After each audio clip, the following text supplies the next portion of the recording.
themselves in night, for nights will quickly dream away the time, and the moon, like a silver bow new bent in heaven, shall behold the night of our solemnities. Hippolyta, I would thee with my sword, and one thy love in doing the injury, but I will wed thee in another key, with pomp, with triumph, and with revelry.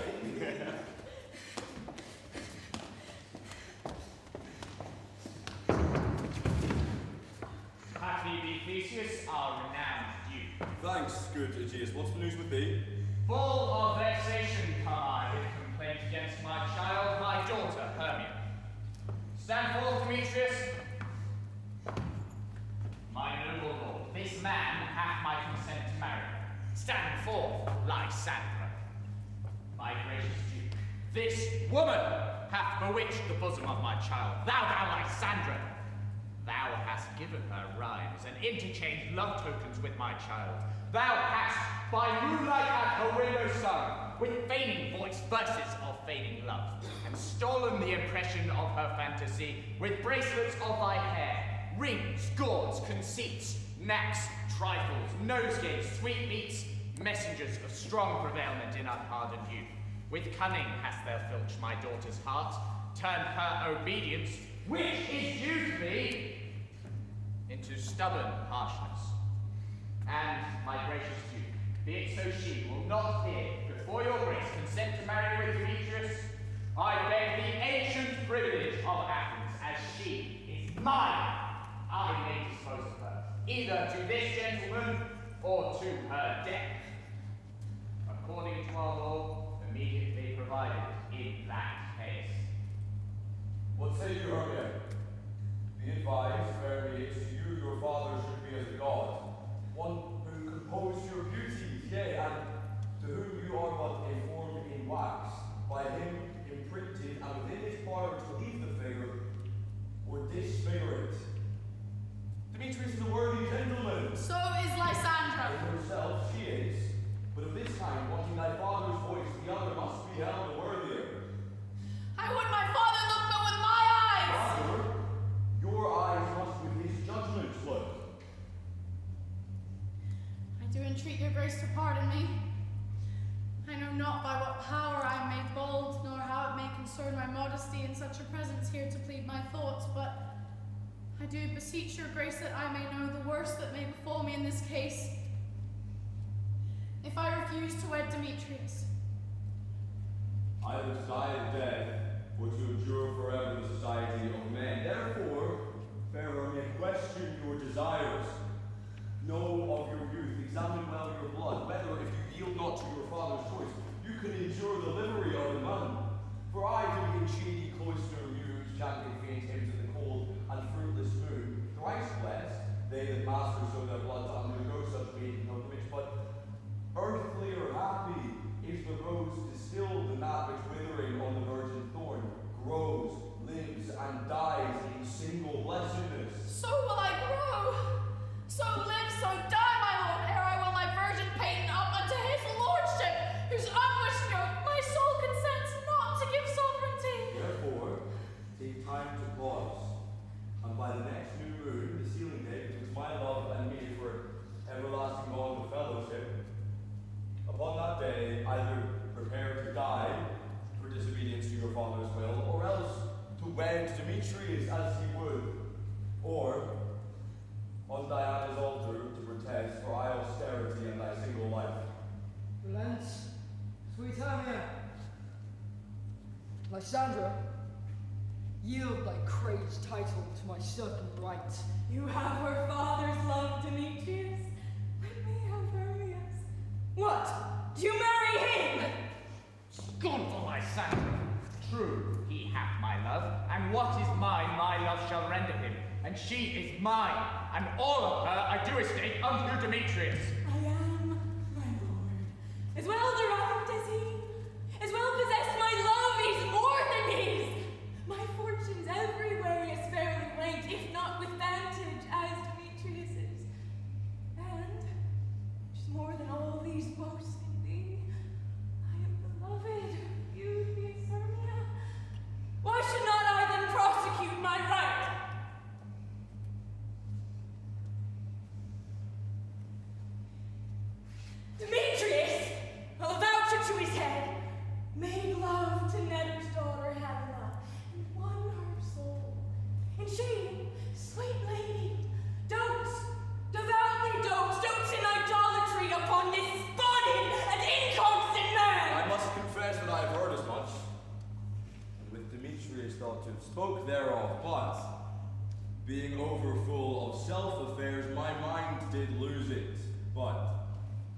Demetrius, come. And come, Egeus. I have some private schooling for you both. For you, fair Hermia, see you arm yourself to fit your fancies to your father's will, or else the law of Athens yields you up, which by no means we may extenuate to death or to a vow of single life. Come, Apollo, I want to hear my love.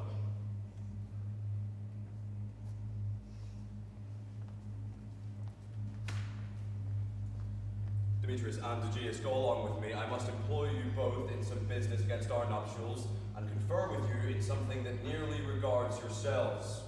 With duty and desire we follow you.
Momentary as a sound, swift as a shadow, short as any dream, brief as the lightning in the calling night that in a spleen avenge both heaven and earth, and ere men have the power to say, behold, the jaws of darkness do devour them.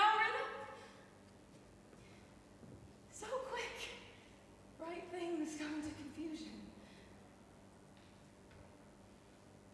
If then true lovers have been ever crossed, it stands as an edict in destiny. Then let us teach our child patience, because it is a customary cross, as due to love as thoughts and dreams and sighs, wishes and tears, poor fancies followers. A good persuasion. Therefore, hear me, Hermia. I have a widow aunt, a dowager of great revenue, and she hath no child. From Athens is her house for long 7 leagues, and she respects me as her only child. There shines full Hermia, if I marry thee, and to that place the sharp Athenian law cannot pursue us. If thou lovest me then, sail forth my father's house tomorrow night, and in the woods, a league without the town, where I did meet and went to Helena to do service to a morning play, there will I stay for thee. My good Lysandra! I swear to thee, by Cupid's strongest bow, by his best arrow with the golden head, by the simplicity of Venus's doves, by that which knitteth souls and prospers loves, by all the vows that men have ever broke, in number more than ever woman spoke, in that same place as thou appointed me. Tomorrow truly will I meet with thee. Keep promise, love. Here comes Helena. Speed, fair Helena. Whither away? Don't call you me fair. That fair again unsaid. Demetrius loves your fair. I'm happy, fair. Your eyes are lodestars, and your tongue more tunable than lark, and shepherd's ear from wheat is green, when hawthorn buds appear. Sickness is catching. Oh, a favour so. Yours will I catch. Hermia, ere we go. My tongue should catch your voice. My eye, your eye, my ear should catch your voice's sweet melody. With a well mind, Demetrius has been invented. Best I've given to me to you, translated. Teach me how you look, and with what art you spread emotions. It's his heart. I give him frowns, yet he loves me still. Does your frowns critique my smile such skill? I give him curses, yet he gives me love. Oh, that my prayers to such affection move. The more I hate, the more he follows me. The more I love, the more he hates me. His folly, Helena, is no fault of mine. But your beauty, that fault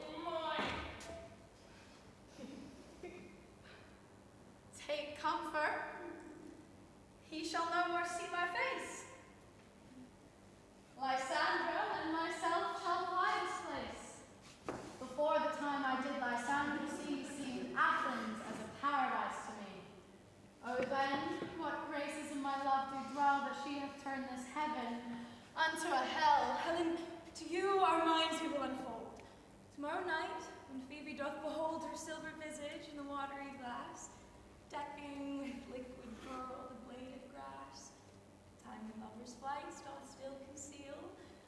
Rathen's gates have we devised to steal. And in the wood where often you and I upon faint primrose bed were wont to lie, emptying our bosoms of their counsel sweet, there my Lysandra and myself shall meet, and thence from Athens turn away our eyes to seek new friends and stranger companies. Farewell, sweet playfellow! Pray thou for us, and good luck grant thee, thy Demetrius.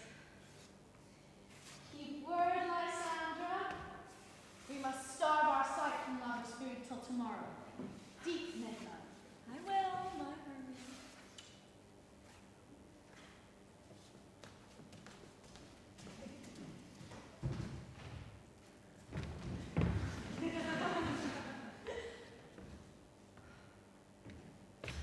Helena! Adieu, as you dote on him, Demetrius dote on you.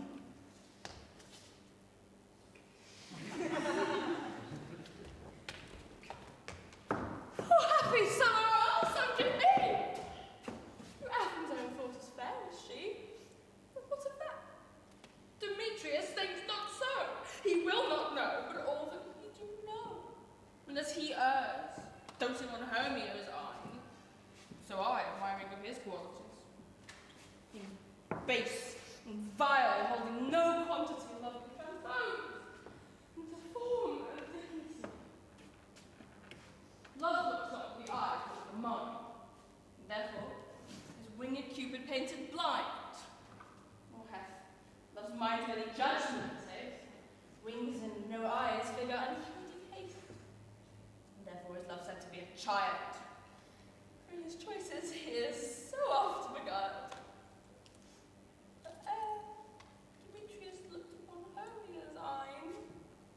He laid down oath that he was only mine.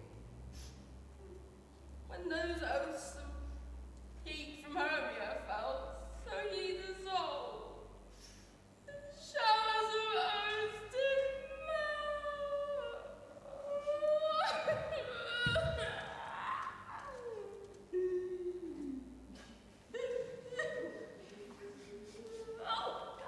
I'll go tell him of fair Hermia's flight. Verily, tomorrow night to the woods pursue her. God, if I have some thanks for this intelligence, it's a dear expense. Hearing me now to enrich my pain to have its sights. Thither and back again.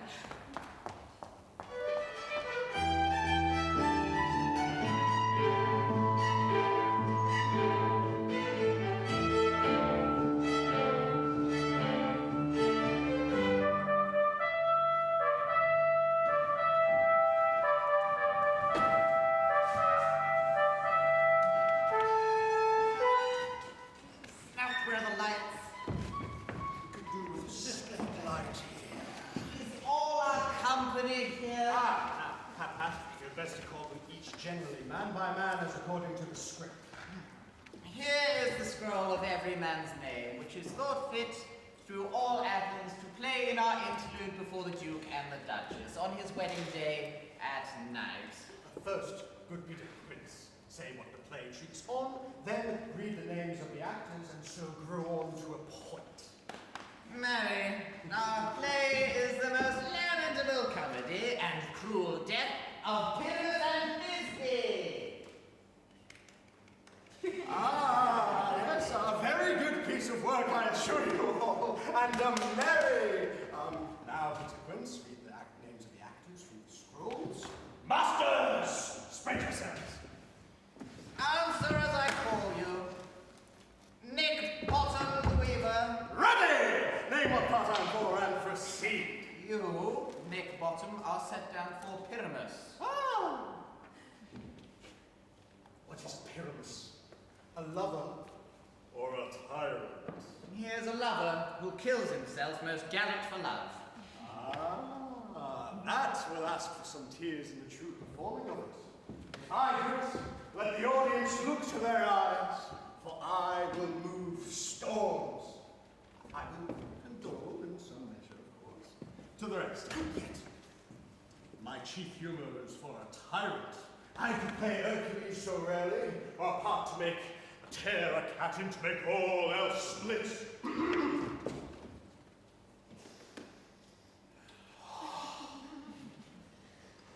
The raging rocks and shivering shocks shall break the locks of Bingit, and Phoebus's car shall shine from far, and make and mar the foolish face.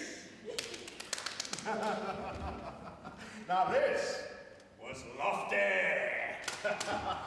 This is a tyrant's vein, of course. A lover's vein is more condoling. Francis, Flute, the bellows mender. Great. Flute, you must take Thisbe on you. What is Thisbe, a wandering knight? It is a lady that Pyramus must love. Nay, Faith, let me not play. I have a beer coming. That's all one. You shall play it in a mask, and you may speak as small as you will. And I'll wear a mask. Let me play Thisbe too. I'll speak in a monstrous little voice. Visner! Visner! Ah, Pyramus dear, I love a dear, and Thisbe dear, and lady dear. No. You must play Pyramus, and Flute, you Thisbe. Well, proceed. Robin Starveling the tailor. Here, Peter Quince. You must play Pyramus's mother. Tom Snap the tinker. Here, Peter Quince. You, Pyramus's father, and me, Thisbe's father, and Snug the joiner. You the lion's part, and I hope here is a play fitted. Have you the lion's part written? Oh, you may do it extempore, for it is nothing but roaring.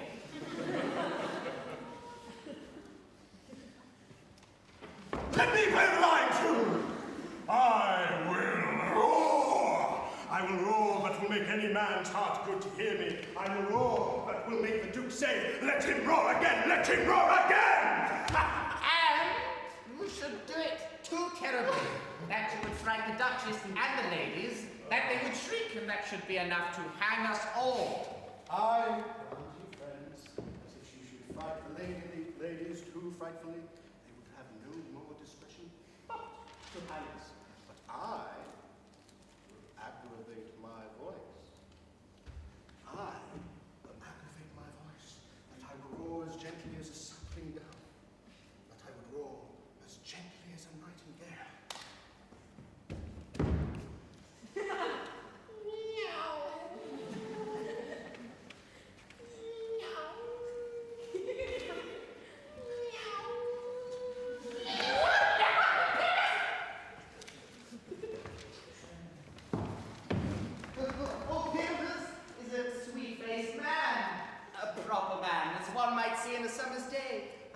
Lovely, gentleman-like man. Therefore you must needs play Pyramus.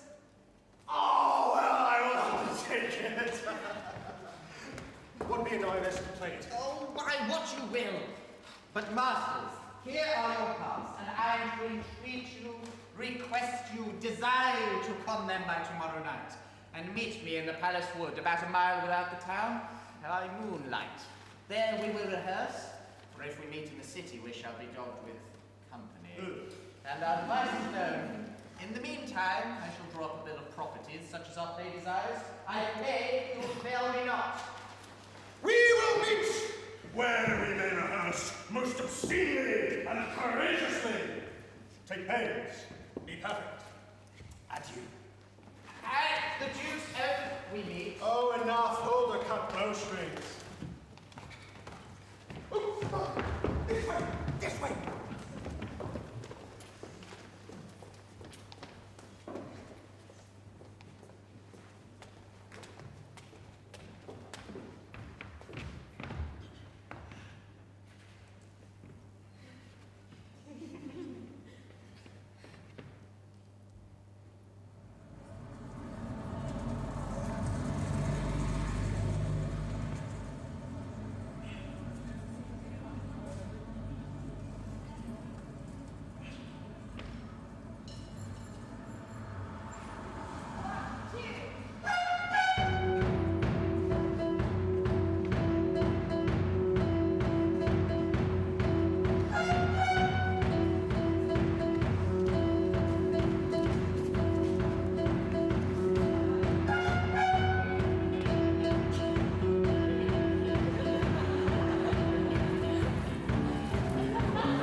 seek some dewdrops here, and hang a pearl in every cowslip's ear.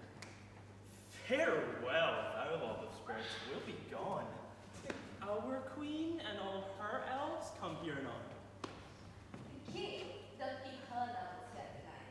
They keep the queen come not within her sight, for Oberon is passing fell and wroth, because that she, as her attendant hath, a lovely boy, stolen from a king. She never had so sweet a changeling, and jealous Oberon would have the child. Knight of the train, chased upon a swile. But Titania, perforce, withholds the loved boy, crowns him with flowers and makes him her joy. And now they never meet. In grove all green, by fountain clear or spangled starlight sheen, but they do square that all the elves for fear creep into acorn cups and hide them there. Either I mistake your shape in making quiet, or else you are that shrewd and knavish sprite called Robin Goodfellow. Are you not he? That frights the maidens of the village. Skim milk, and sometimes labor in the kern. And bootless makes the rebel's house my journey. Oh, no!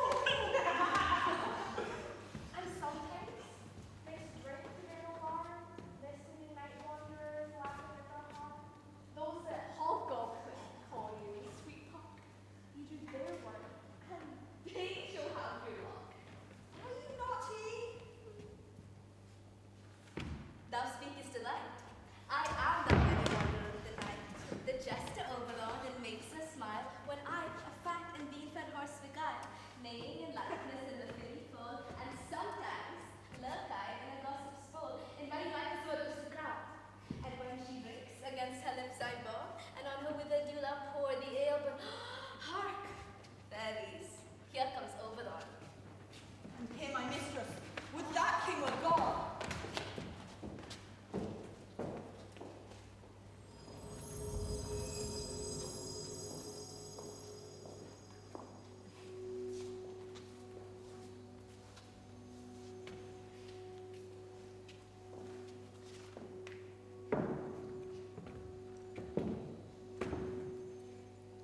Ill met by moonlight, proud Titania. What? Jealous, Oberon.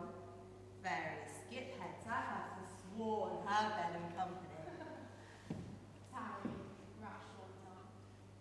Not I thy lord. Then I must be thy lady.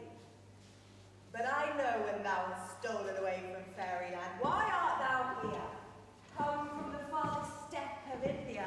But that forsooth, the bouncing Amazon, your buskined mistress and your warrior love, to Theseus must be wedded. And you come to give their bed joy and prosperity. How canst thou lose for shame, Titania? What lacks my credit for the politic, knowing I know thy love to Theseus? Ah, these are the forgeries of jealousy. And never, since the midsummer spring, met we on hill and dale, forest or mead, by tapered fountain or by rushy brook, or in the beechen margins of the sea, to dance our ringlets in a whistling wind. But with thy brawls thou hast disturbed our sport. Therefore the winds, piping to us in vain as in revenge, have sucked from the sea contagious fogs, which, falling in the land, have every pelting river made so proud, that they have overborne their continents. The ox hath therefore stretched his yoke in vain, the ploughman lost his sweat, and the green corn hath rotted in his youth attained of the air. The fold stands empty in the drowned field. The human mortals want their winter here. No night is now with him or carol blessed. Therefore the moon, the governess of floods, pale in her anger, washes all the air that rheumatic diseases do abound, and through this distemperature we see the seasons alter. Hoary-headed frosts spar in the fresh lap of the crimson rose, and on old Hime's thin and icy crown, an odorous chaplet of sweet summer buds is as in mockery set. The spring, the summer, childing autumn, angry winter change their their wanton liveries, and the maid's world by their increase now knows not which is which, and this same progeny of evils comes from our debate, from our dissension. We are their parents and original. Would you amend it then? What it lies in you? Why should Titania cross her Oberon? I do but beg a little changeling boy to be my headmistress. Set your heart at rest. The fairyland lies not the child of me. His mother was a votress of my order, and in the spice summer air by night, full often how she gossiped by my side, and sat with me on Neptune's yellow sands, marking and barked traders on the flood, when we have laughed to see the sails conceive, and grow big-bellied in the wanton wind, which she, with pretty Ellen swimming gait following, her wooed and rich with my young squire, would imitate, and sail upon the land, and return again, as from a voyage, rich with merchandise. But she being mortal, of that boy did die, and for her sake I do rear up her boy, and for her sake I will not part with him. How long will this wood intend you stay? Perchance till after Theseus' wedding day, if you will patiently dance in our round, and see our moonlight revels, go with us. If not, shun me, and I will spare your haunts. Well, give me the boy and I will go with thee. Not for thy fairy kingdom, fairies away. We shall chide downright of thy longest stay.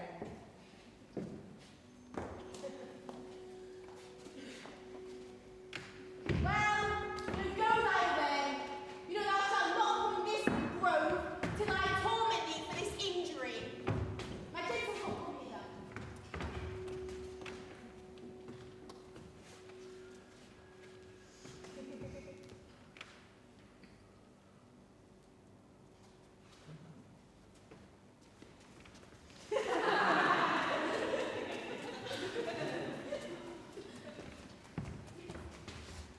Thou rememberest, since I sat upon a promontory and heard a mermaid on a dolphin's back uttering such dulcet and harmonious breath that the rude sea grew civil with her song and certain stars shot madly from their spheres to hear the sea maid's music. I remember. Well, about that time I saw, but thou couldst not fly between the cold moon and the earth, Cupid, all along, and a certain aim he took at a fair vessel thrown by the west, and loosened his love shaft smartly from his bow as it should pierce 100,000 hearts. But I might see young Cupid's fiery shaft quenched in the chaste beams of the watery moon of the imperial votaress, passed on in maiden meditation, fancy free. Yet, what time of the bolt Cupid fell? It fell upon a little western flower, before milk white, now purple with love's bloom. And maidens called it love in idleness. Fetch me this flower, the herb I shewed thee once, the juice of it, on sleeping eyelids laid, will make man or woman madly dote upon the next live creature that he sees. Fetch me this herb, and be thou here again, and in the Bible can swim a league. I'll put a good on about the earth in 40 minutes. Oh, Harry wants his juice. I'll watch Titania when she is asleep and drop the liquor of it in her eyes. The next thing that she waking looks upon, be it lion, bear, wolf, bull, on meddling monkey or busy ape, she shall pursue it with the soul of love. And ere I take this charm from off her side, as I can take it with another herb, I'll make her render up her page to thee. Oh, but who was here? I'm invisible.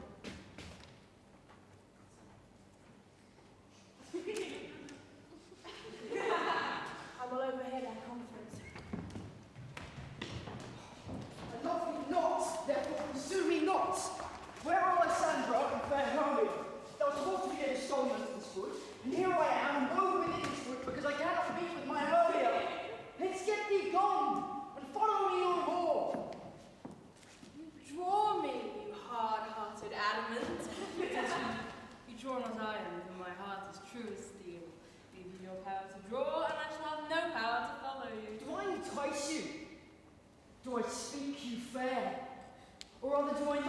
in plainest truth, tell you I do not, nor I cannot love you. And even for that, do I love you the more? I'm your spaniel. And Demetrius, the more you beat me, the more I will fawn on you. Use me as your spaniel. Spurn me, strike me, neglect me, lose me, and give me leave unworthy as I am to follow you. Worse could I beg your love me because I respect the feeling to be used, but as you use it not. Check not too much the hatred of my spirit, for I'm sick when I do look on thee. And I am sick when I look not on you. You do impeach your modesty too much. To leave Athens and commit yourself into the hands of one that loves you not.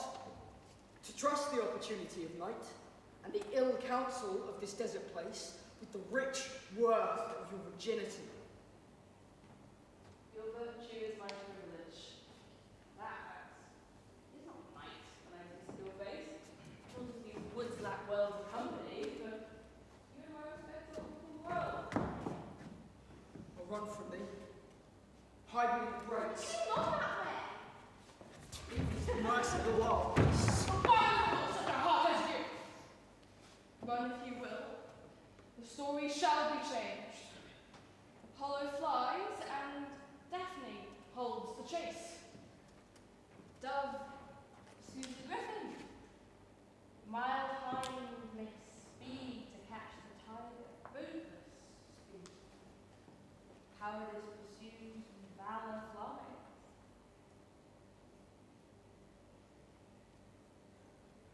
I'll not stay thy questions. Let me go. Or if thou do follow me, do not believe, but I shall do thee mischief in the wood. Aye, in the temple, in the town, in the field, you do me mischief. Fight, Demetrius. Your scandals do set a scandal of my sex. We cannot fight for love as men may do. We should be wooed, and we're not made to woo. I'll follow thee, and make a heaven of hell. To die upon the hand I love so well. Very well, nymph. Where'er you do leave this grove, thou shalt fly him, and he shall seek thy love.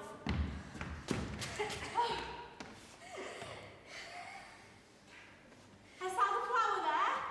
Welcome, wanderer. Why, there it is. I pray thee, give it me.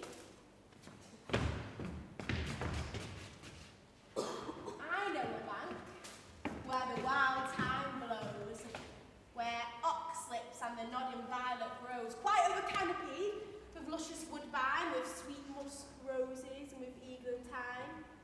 And there sleeps Titania, sometime of the night.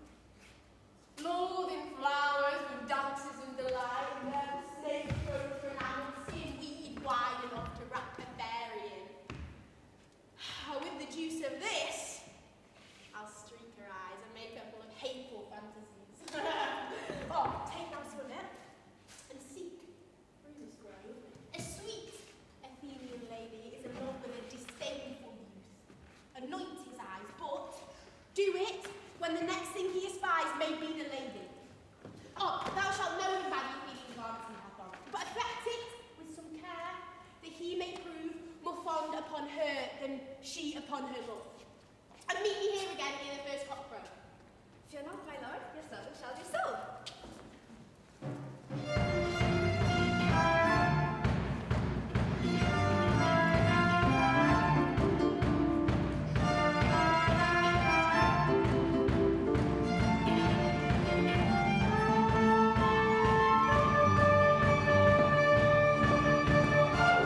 Come, now a roundel and a fairy song. Then, for the third part of a minute hence, some to kill cankers in the musk rosebuds, some war with rear-mice for their leathern wings, to make my small elves coats, and some keep back the clamorous owl that nightly hoots, and wonders dark quaint spirits.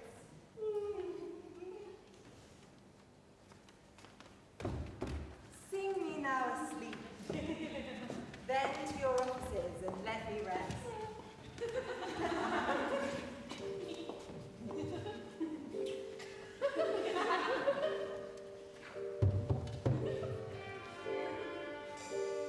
Spotted snakes with double tongues, thorny hedgehogs, peanut seed, youths and blind words do no wrong.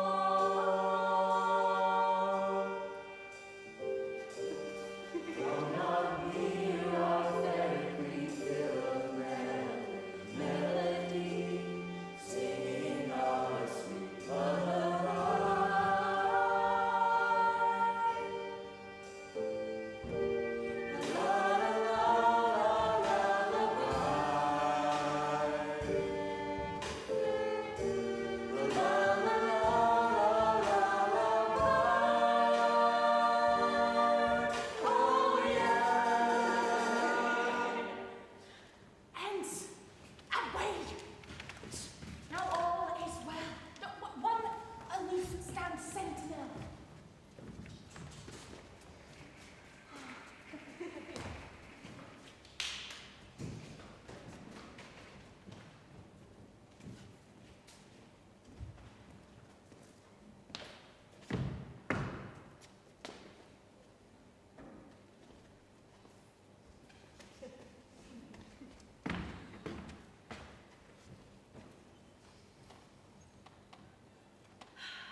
What thou seest when thou dost wake, do it for thy true love take. Love and languish for his sake, be it out or cat, pard or bear, pard or boar with bristled hair. In thy eye that do appear when thou wakest, it is thy dear. Wake when something vile is near.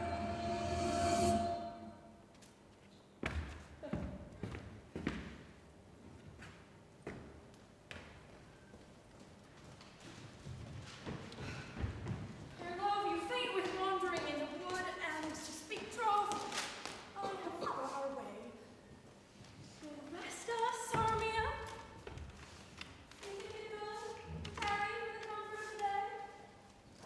Be it so, Lysandra. Find you out of bed, for I, upon this bank, shall rest my head. One turn shall serve as pillow for us both. One heart, one bed, two bosoms and one trough. Nay, good Lysandra, for my sake, my dear, lie further off yet. Do not lie so near. Oh, take the sense, sweet my innocence. Love takes the meaning and love's conference. I mean that my heart unto yours is knit, so that but one heart we can make of it. Two bosoms interchained with an oath, so then two bosoms and a single trough. Then, by your side, no bedroom me deny. For lying so, Hermia, do not lie. Lysandra riddles very prettily. Now, much beshrew my manners and my pride if Hermia meant to say Lysandra lied. But, gentle friend, for love and courtesy, lie further off yet in human modesty. Such separation may as well be said becomes a virtuous bachelor and a maid. So far be distant, and good night, sweet friend. Thy love never alter till thy sweet life end. Amen, amen. That fair prayer say I, and end life when I end loyalty. Here is my bed. Sleep give you all his rest. With half that wish, the wish's eyes be pressed.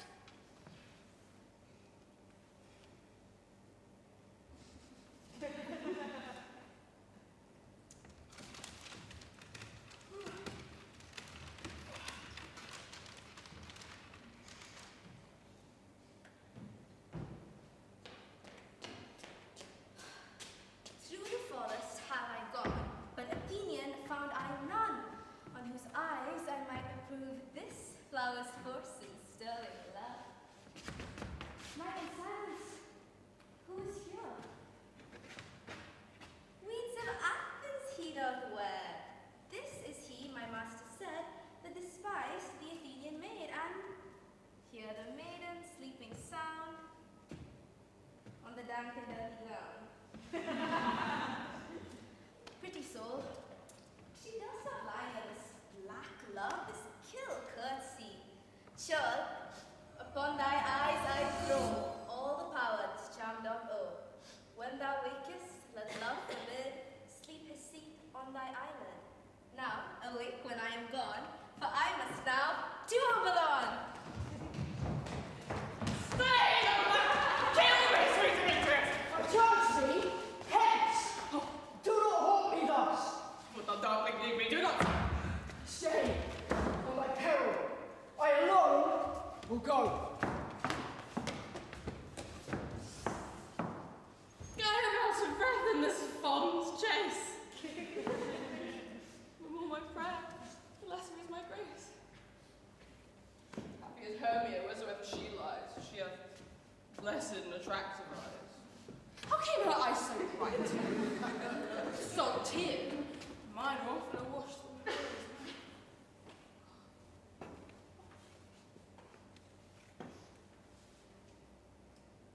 No, I'm as ugly as a bear. Beasts that meet me run away from fear, therefore no marvel Demetrius run as a monster from my presence thus. Wicked and dissembling glass of mine made me compare with Hermia's glassy eye. But who is here? Lysandra. Dead! Asleep. I see no blood, no wound. Lysandra, if you live, good sir, awake! And run through fire and will for thy sweet sake. Transparent Helena, nature shows art through thy bosom makes me see thy heart. Where is Demetrius? Oh, say a word that find me! Perish from thy sword! Say not so. So he loves your Hermia? Hermia still loves you. Who could be content? Content with Hermia? No. I do repent the tedious minutes I with her have spent. Not Hermia, but Helena I love. Whom I chained raven for a dove. The will of man is by his reason swayed, and reason says you are the worthier maid. Things growing are not ripe until their season, and I belong till now ripe not to reason, and touching on the point to conceal reason because portion of my will leads me to your eyes. I o'erlook love's richest stories written in love's richest book. Wherefore was I to this keen mockery born? When at your hands did I deserve this scorn? Is not enough? Just enough, young man, that I never did, or never can reserve a sweet look from Demetrius' eye, but you must flout my insufficiency. Wrong! You do me wrong. Good sooth you do. Such derision me to woo. Oh, lady, one time refused of an armed man be therefore a you.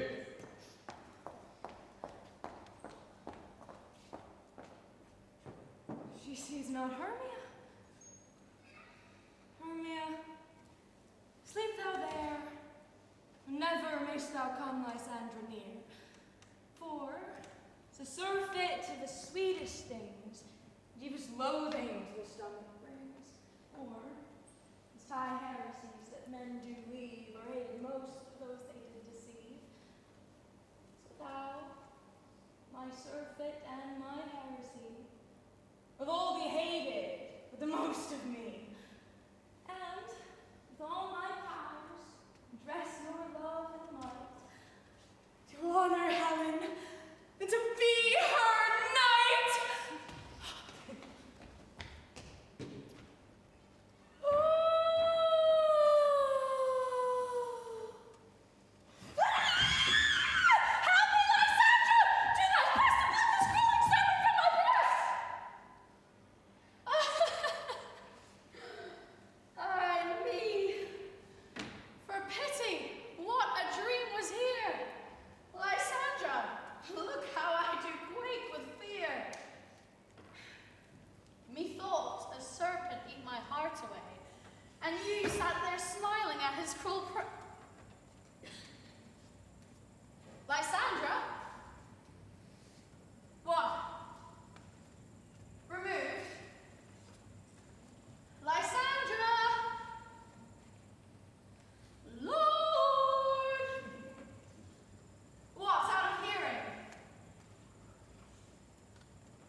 most convenient place for our rehearsal.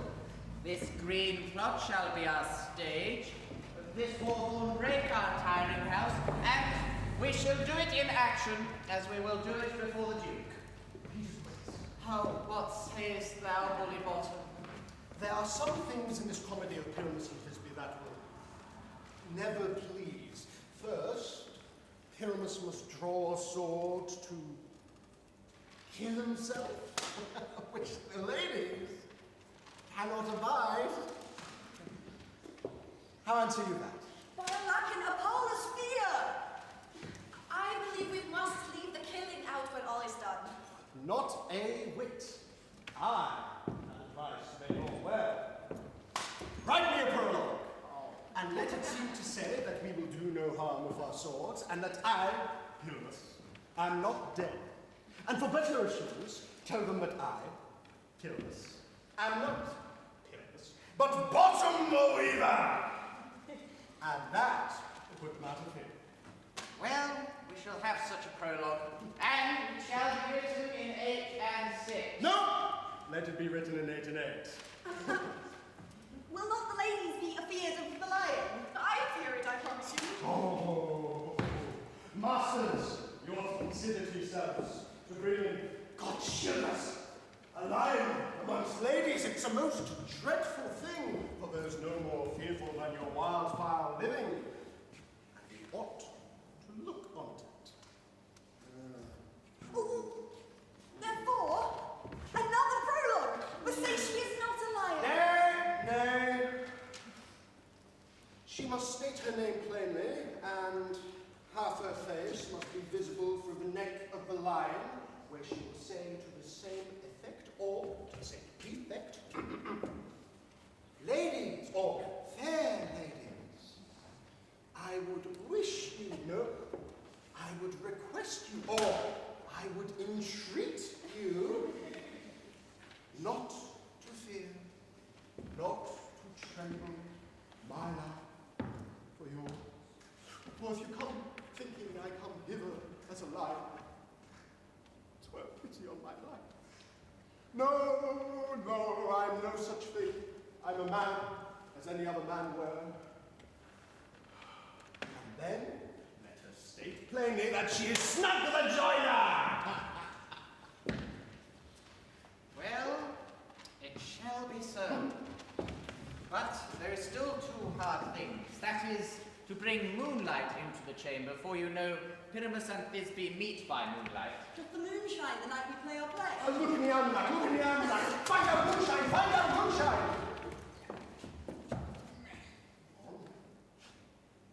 Oh, yes, it does shine. Yes!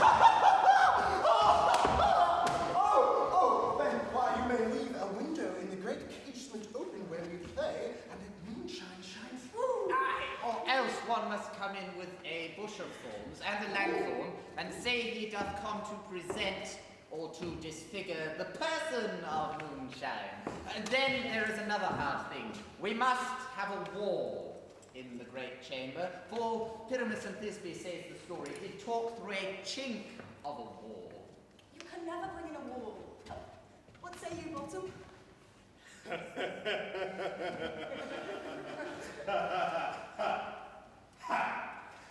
Some man or the other must present war, and let him have some rough cast or some blow about him to signify war. And then let him hold his fingers thus, and that shall be the cranny through which Pyramus and Thisbe shall whisper. Well, if that may be, then all is well.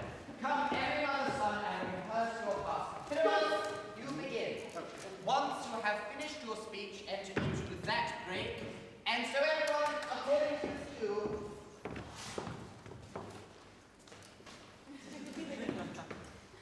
What Hampton homespuns have we swaggering here so near the cradle of the fairy queen? What a play to us! I'll be an orator, an actor too perhaps if I see cause.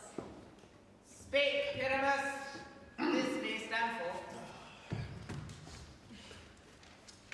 Thisbe, the flowers of odious savours Odors. Odors. The flowers of odors savor sweet. But hark! A voice! Stay thou but here a while, and by the by, I will to thee appear. Hey-ho! The stranger pedalist that ever played here. Aye, marry must you, for you must understand he goes but to see a noise that he heard, and is to come again.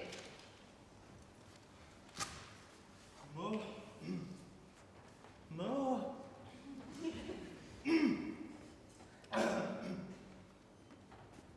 Most radiant Pyramus, most lily-white of hue, of colour like the red rose on triumphant briar, most brisky juvenile, and eke most lovely Jew, oh, as truest horse, that yet would never tire, how meet thee Pyramus, and Ninus too!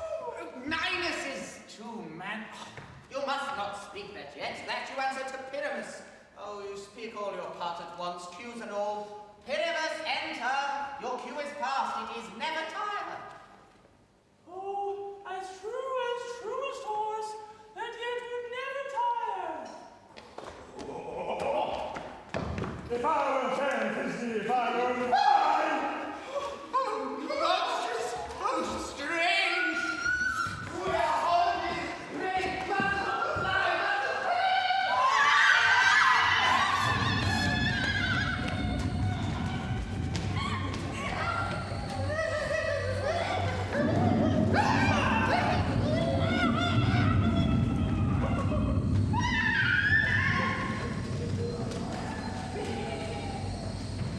What knavery is this? This is to make me afeard. Oh, thou art changed. What do I see on thee? What do you see? Do you see nothing of your own, do you? Let these our friends lead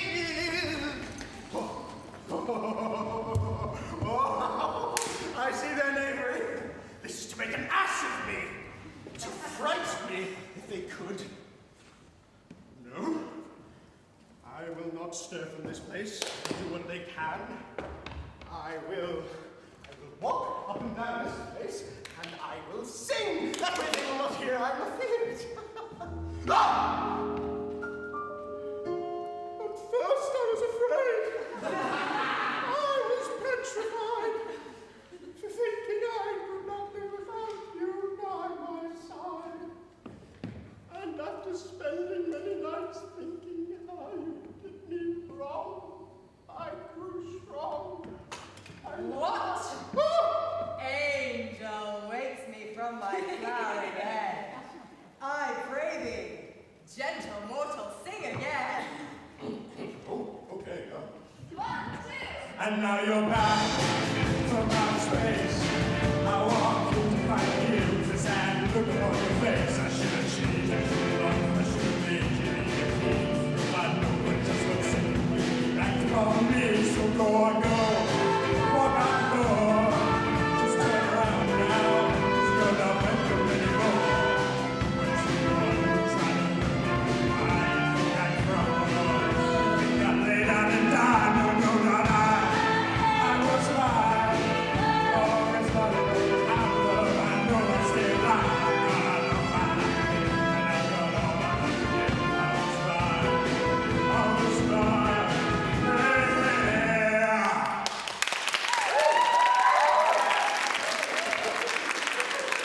My ear is much enamored of thy note.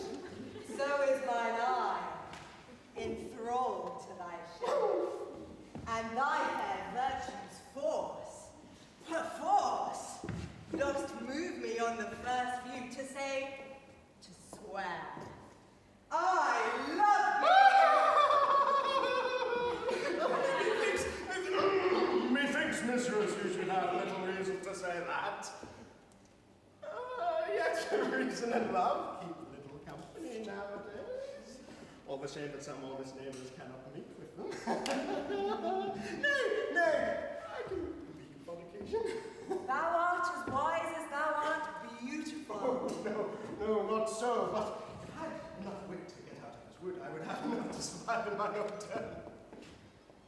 Out of this wood. Do not desire to go. Thou shalt remain here, whether thou wilt or no. I am a spirit of no common rate, and the summer still doth tend upon my state, and I do love thee. Therefore go with thee. I'll give thee fairies to attend on thee, and they shall fetch thee jewels from the deep. And sing whilst thou on crescent flowers dost sleep, and I will purge thy mortal roaster so. Thou shalt like an airy spirit go. Peace blossom, ready, cobweb, and I, moth, mustard seed, and I. Be kind and courteous to this gentleman. Hop in his walks and gambol in his eyes. Feed him with apricots and dewberries, with purple grapes, green figs, and mulberries.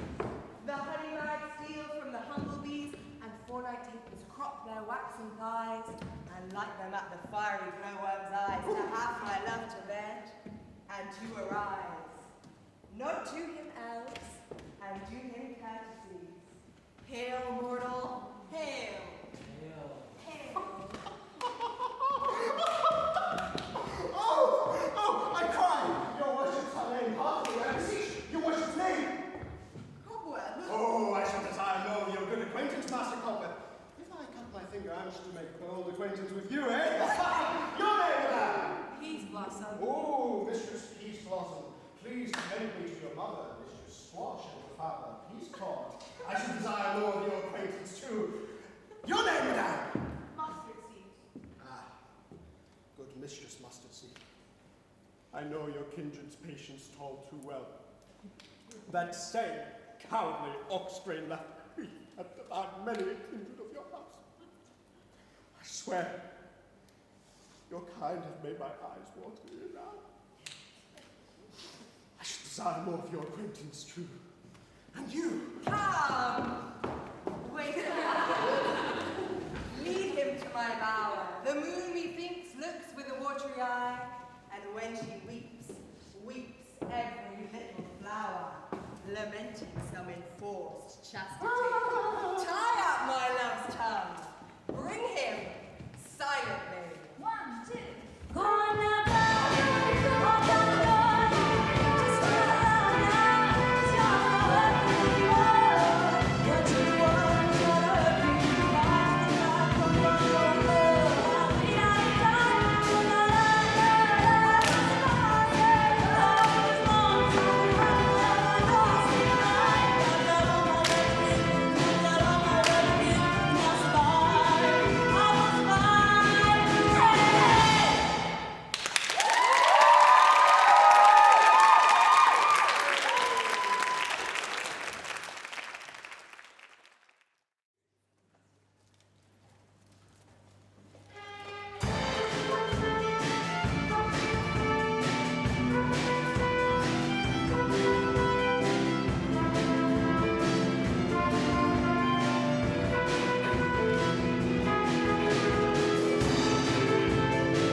I wonder if Titania be awake. Then, what it was the next came upon her eye, she was dote on in extremity. Oh, here comes my messenger. How now, mad spirit? What night all about this haunted grove? My mistress, with a monster's love. Knee out of her close and consecrated bower, while she was in her dull and sleeping hour, a crew of patches, hired mechanicals that work for bread upon Athenian stalls, were met together to rehearse a play, intended to bring Theseus nuptially. The shallowest thick skin of that bad and sword who, Pyramus presented in their sword, forsook his scene and entered in a break, when I did him a disadvantage take. And asses know what I fixed upon his head, anon this Thisbe must be answered, wild geese of the creeping foul eyes sever themselves and madly sweep the sky. So, at his sight, away his fellows fly, and at our stamp, o'er and o'er one falls, he murder cries and help from Athens falls. Their sense does weak, lost in their fears they're strong, when senseless things begin to do them wrong. But briars and thorns and elephants snatch some sleeves, some hats, some jewels, all things catch.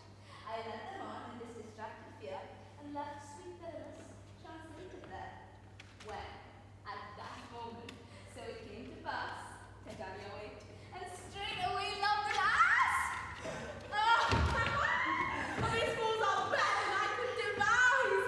Oh, but as thou yet naturally been in his eyes, with the love dues as I bid thee do. I took him sleeping that is finished too, and with the cleaning woman by his side, that when he wakes, of course she must be I. From the side. This is the same Athenian. This is the woman, but not this the man. Oh, I rebuke you, him that loves you, son. They breath so bitter, and your bitter fun. Now I but chide when I should use thee worse, for thou, I fear, hast given me cause to curse. If thou hast slain Lysandra in her sleep, being over shoes and blood, plunge in the deep and kill me too. The sun was not so true unto the day as she to me. Would she have stolen away from sleeping Hermia? I'll believe as soon as the whole earth may be bored, and that the moon may through the center creep, and so displease her brother's noontide with Antipodes. It cannot be but thou hast murdered her. So should a murderer look, so dead, so grim. So should the murder look, and so do I. Pierced through the heart by your stern cruelty.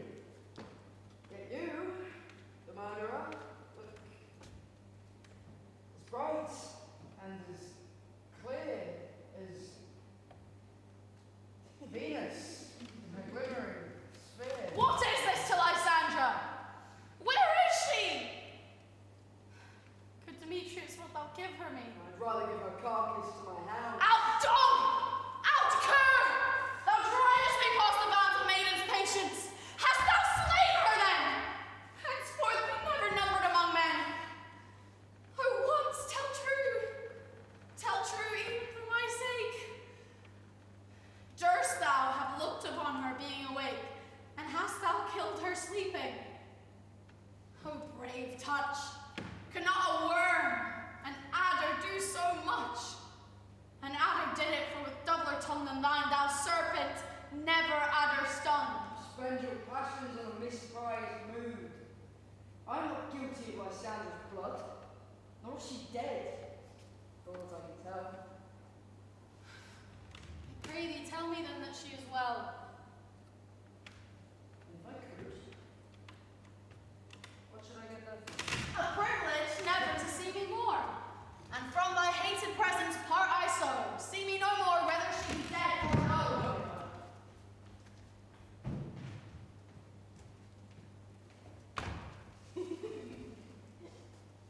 So following her in this fierce play, here, therefore, for a while I will remain. So sorrow's heaviness doth heavier grow, for debt that bankrupt sleep doth sorrow owe, which now in some slight measure of pain. For his head here, I make some stay. What hast thou done? What thou hast mistaken quite? What laid the love juice on some true love sigh? Oh, but by this prison must perforce ensue some true love turn, and not a false turn true. Then fate alludes that one man holding troth a million fail confounding Orthono. About the wood, go swift enough the wind, and Helen of Athens, look thou find. Or fancy 6 years and pale of cheer, with sighs of love across the fresh blood dear. By some illusion, see thou bring her here. I'll charm his eyes against you appear. Right, go, not go.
thou give her over? Weigh over those that you will nothing weigh. Your vows to her and to me put in two scales of both even weight and the lighter tail. I had no judgment when to her I swore. Give her over. Demetrius loves her. He loves not you.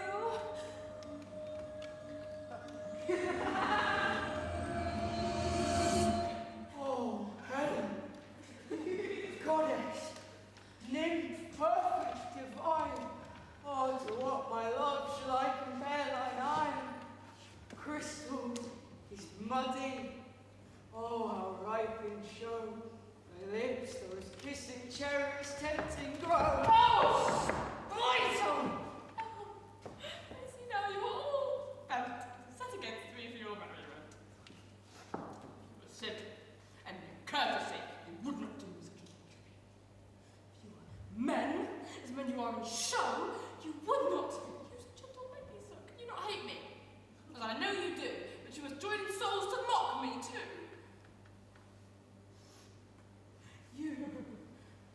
You are both rivals and love Hermia, and now both rivals to mock Helena. A trim exploit, a manly enterprise that conjured tears up in a poor maid's eyes with derision. None of the noble souls was so offended, virgin. It extols a poor soul's passion just to make you sport.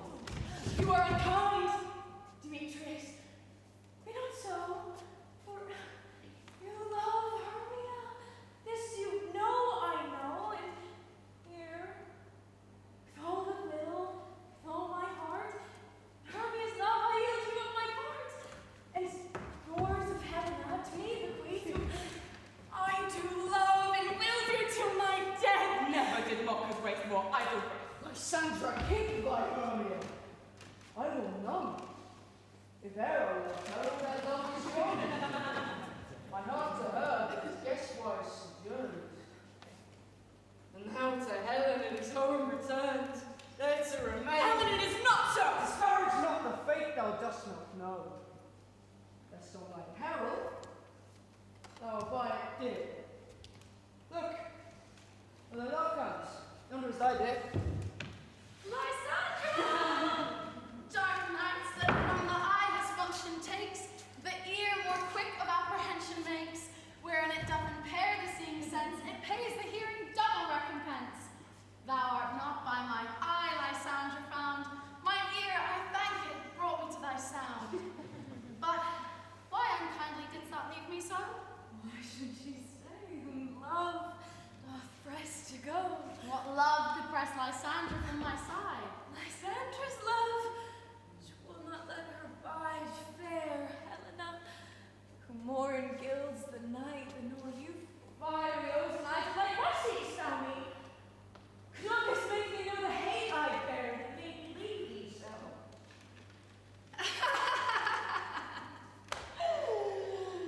You think not as you speak, it cannot be. Jeez, what does this good feather say? Now I perceive they have enjoyed all freely fashioned. It dirty Hermia! Fire. With these contrived to break me with the spasm. Before the council we shared the sisters' vows, the hours we spent on picture days with the time parting us. All forgot. All school days friendship, childhood, we, Hermia, like two artificial gods who with our needles created both one flower, both on one sapling, both sitting on one cushion, both warbling one song, both in one key, as if our hearts, our sides, our voices, and our minds had been incorporate. And so we grew to a double cherry, seeming parted, but yet an union in partition, like two lovely berries, molded on a simple scale. So with two different bodies and one heart, two of the first, like those of heraldry, do but to one, crowned with one crest. Will you read the ancient lovers? 'Tis not friendly, 'tis not maidenly. Our sex, as well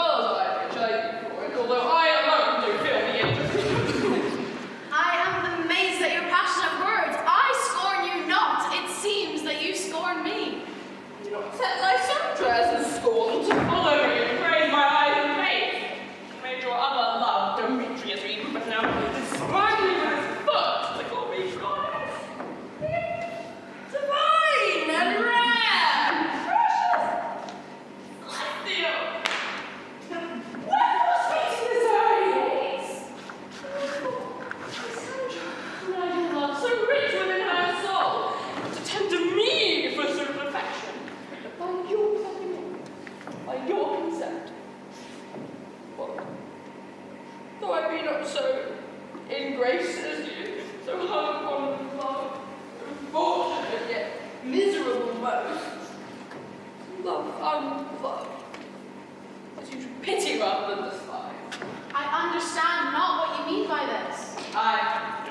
As ever, counterfeit sad looks make vows of me when I turn my back. Oh, Jess, this sport, well, very shall be horrible. Any pity, grace, or manners you would not give me such a life. But you are. It's partly my own fault, which death or absence shall soon recognize. Nay, gentle Helena, hear my excuse, my love, my life, my soul. Oh, excellent. Sweet, do not scorn her so. She cannot entreat. I am compelled. Thou canst compel no more than she entreat. My threats have no more strength than your weak prayers. Helen, I love thee. By my life I do. I swear by that which I will lose for thee. To prove him false that says I love thee not. I say I love you more than she can do. If thou say so, withdraw and prove it too. Quick! Come!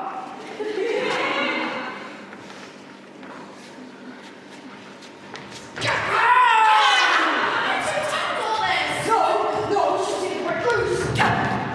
Take on as you follow, and yet come not. You are a tame woman! Go! Hang on, fat cat! Thou burr! Vile thing, let loose! I'll shake thee from you exercise! Why are you grown so rude?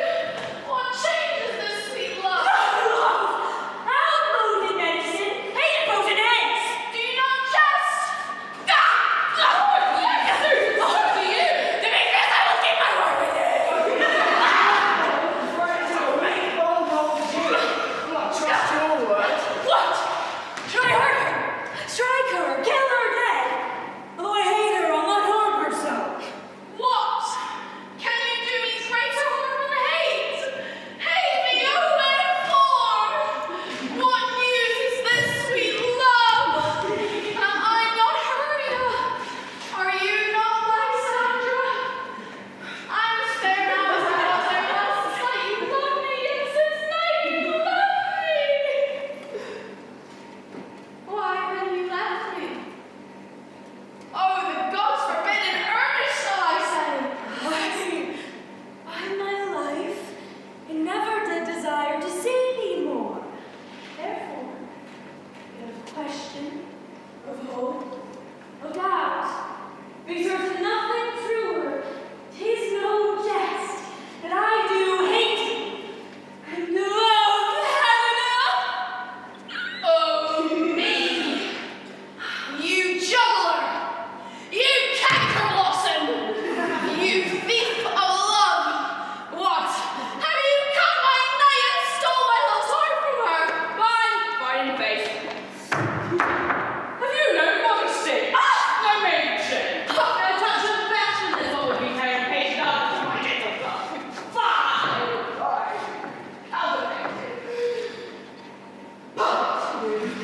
Puppet! Why so? Aye. That way goes the game. Now I perceive she hath made compare between our statures. She hath urged her height, and with her personage, her tall personage, her height, forsooth, she hath prevailed her. And are you grown so high in her esteem because I am so dwarfish and so low? How low am I, thou painted maypole? Speak! How low am I? I am not yet so low, but that my nails can reach unto the Oh my God! Pray that you must be gentle, let her not hurt me. I was never cursed. I have no reason to adore the truth. I'm a right maid for my cowardice. Strike me. She perhaps may think because she's something lower than myself that I don't. lower her again! I only love you, Hermia. You will kept your counsels, never wronged you. Same footed love telephoned to Demetrius and told him of your stuff into this wood. You told him! He followed you. For love, I followed him. He has chipped me heads. He threatened me. To strike me. To spurn me and to kill me too. So you will now let me back to Athens go. I will follow you no further. See how simple and how bold I am. Why get you gone? Who is it that hinders you? A foolish heart I leave here behind. What? With Lysandra? Demetrius! Be not afraid. She shall not harm you. No, she shall not. Take her part.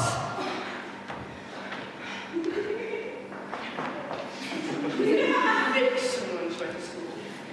She's angry, she's keen and shrewd. She's little, but she's fierce. Listen. Again. Nothing but low and little. Why will you suffer her to love me thus? Let me cut her! Gone, you dwarf! You minimus of hindering not grass nearly. You bead. You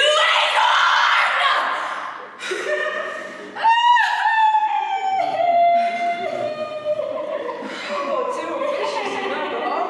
Scorns your services. Let her alone. What the hell? Take not her part. For if thou dost intend ever such little show of love to her, thou shalt abide. Now she holds it. Now follow. If thou darest to try who's right, for thine or mine is most in Helena. Follow. Now go with him. Cheek by Joel.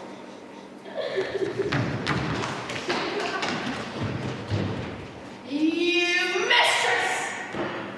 All this coil is long of you.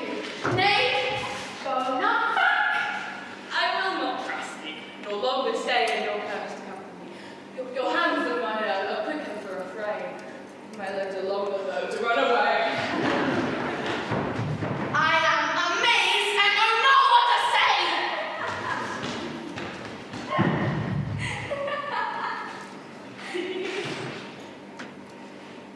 Well, this is thy negligence. What still thou mistakest, or else committest thy knavery willfully? Believe me, King of Shadows, I mistook.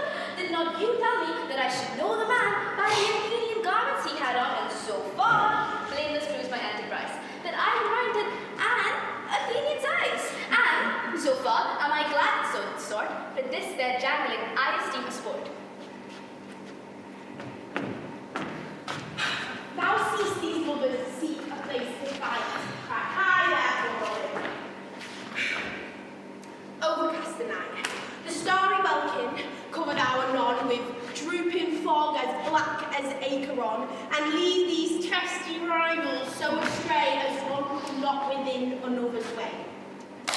Like to Lysandra, sometime frame light on. Then stir Demetrius up with bitter wrong, and sometime rail thou like Demetrius, and from each other look thou lead them thus, till o'er their brows death, counter prison sleep with bled legs and batty wings doth creep. Then crush the herb into Lysandra's eye, whose liquor hath this virtuous property, to take from thence all error with her might, and make her eyeballs roll with wanted sight. Then all this derision will seem a dream, a fruitless vision, and back to Athens shall the lovers wend, with me whose painful death shall never end. While I this affair do thee employ, out to my queen, and beg her changeling boy, and then, when her charmed eye I do release from monsters' view, open charmed peace. My felly, though, this must be done with haste, for 9 swift dragons got the claws full fast, and yonder shines a luminous harbinger, at whose approach ghosts, wandering here and there, troop home to churchyards, damned spirits all, that in crossways and floods have burials already, their only gods are gone. They willfully exile themselves from light, and must for aye consort with black-cloud night. Haste! Lord, make no delay, may let this business yet be day. Up and down, up and down. I will lead them up and down. I am feared in field and town. Goblin, lead them up and down. Here comes one.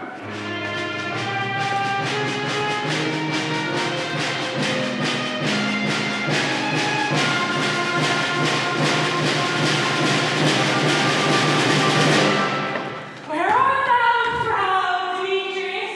Sit down now. Here, little, drawn and ready. I will do thee straight. Follow me, guys, play the song. It's raining men. Hallelujah, it's raining men.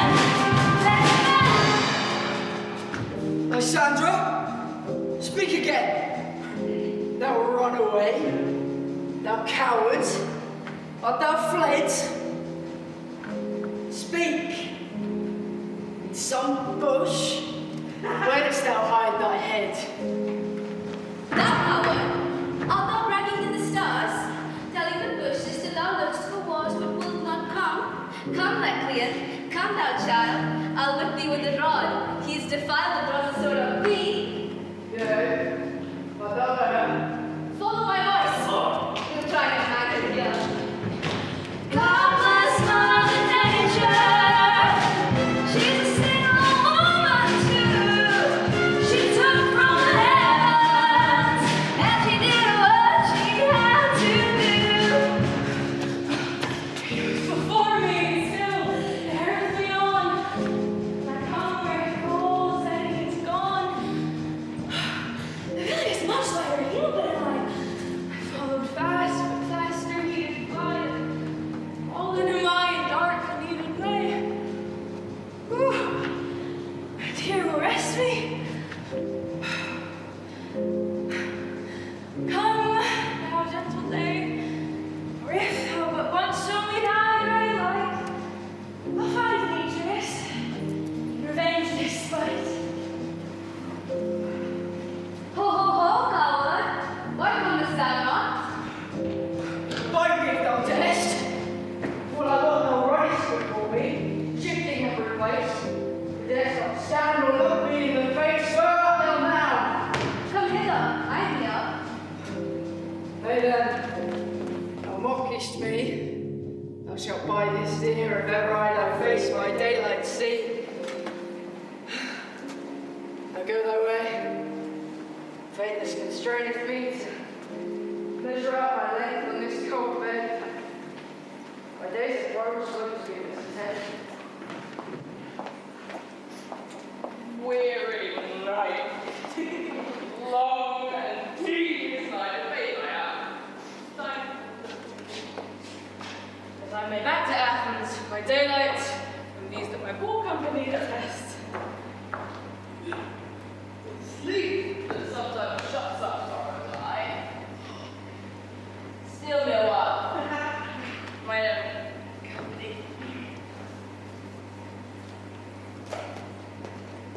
Oh, yet but three. Come one more. Ah, here she comes. Cursed and sad. Cupid is a knavish lad, thus to make poor female sad. Never so weary, never so in woe, bedabbled with the dew and torn with the briars. I can no further crawl, no further go. My legs cannot keep pace with my desires. Here I will rest me to the break of day. Heavens, shield Lysandra if they mean a fray.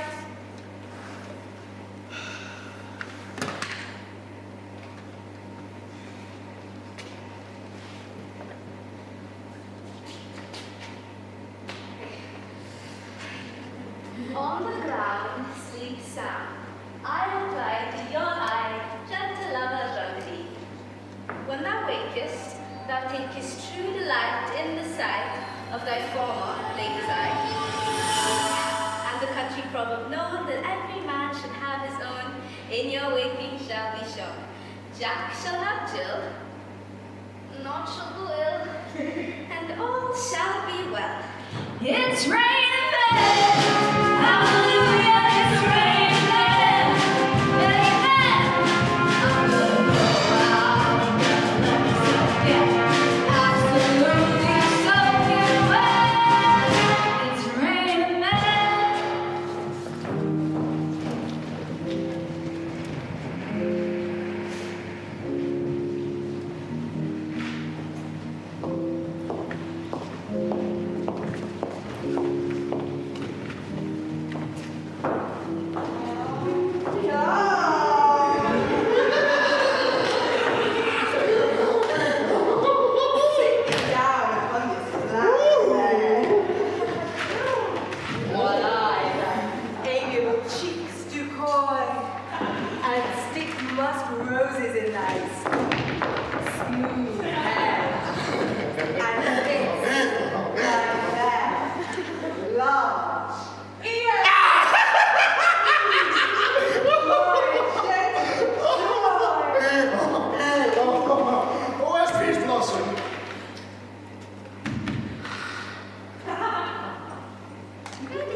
Scratch my head, please, Blossom. Oh, where's Monsieur Cobweb? Ready. Oh, that's nice. Keep doing that. Keep it. And you, Blossom, look at your legs. We can a red, humble leaf on top of this one, and all the honeybags. Do not fret yourself too much in the act. But how can the honeybag bring on? I would be lost for you to be covered in honey.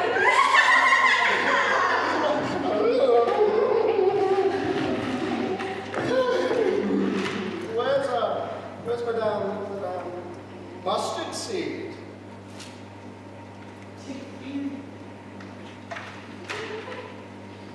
Ready? Give me your fist, Madame Mustard Seed.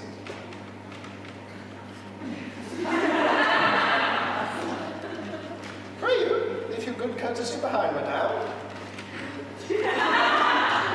What's your will? Oh, nothing but to help cavalry Cobweb to scratch. It's peace, Blossom. Cobweb to scratch. You see, I must marvelously hairy to the place and must go barbers, for I'm such a gentle ass. As if my hair but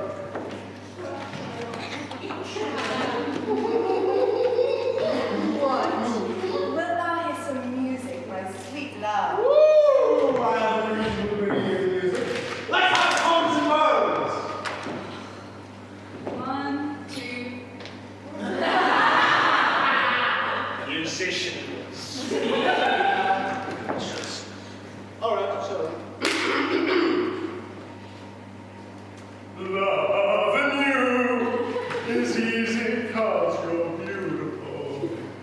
Loving you is all I wanna do. And everything that I do out of love.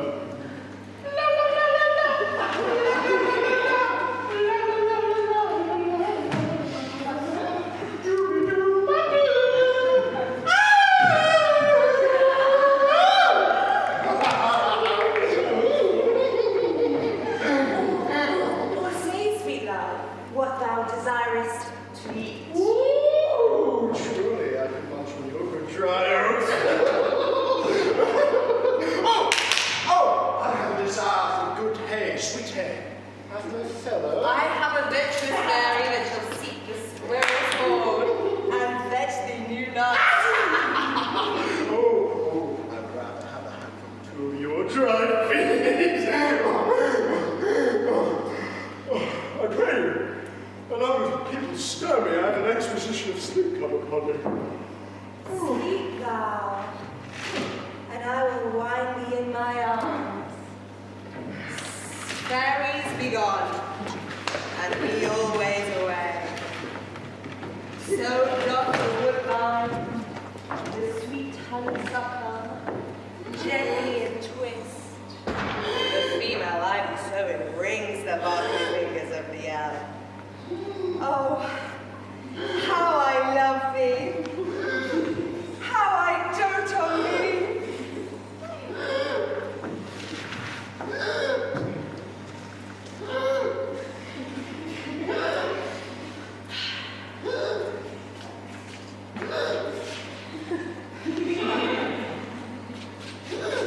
Welcome, good Robin. Seest thou this sweet sight?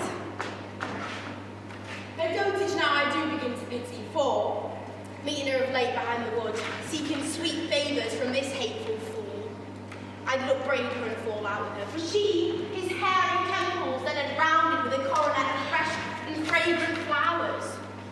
When I'd had my pleasure taunting her, and she in mild terms had begged my patience, I then did ask of her a changeling child, which she straight gave me, and said to bear him to my bower in fairyland, and now I have the boy. How will you see them fetch to her eyes?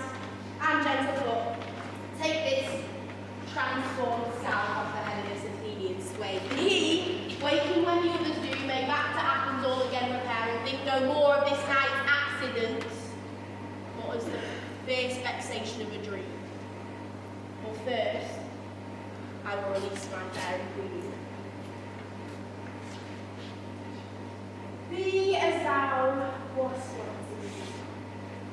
See as thou wast once in me. Dian's bud, O Cupid's flower, hath such forms and blessed power. Now, mine is hard. Wake you, my sweet queen.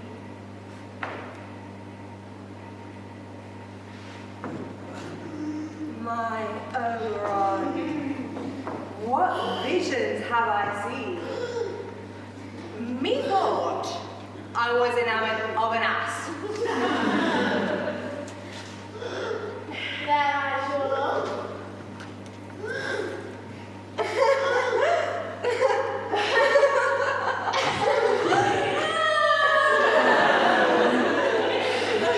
How came these things to pass off how mine eyes do? Lo is visage now. Silence a while, Robin. Take off his head.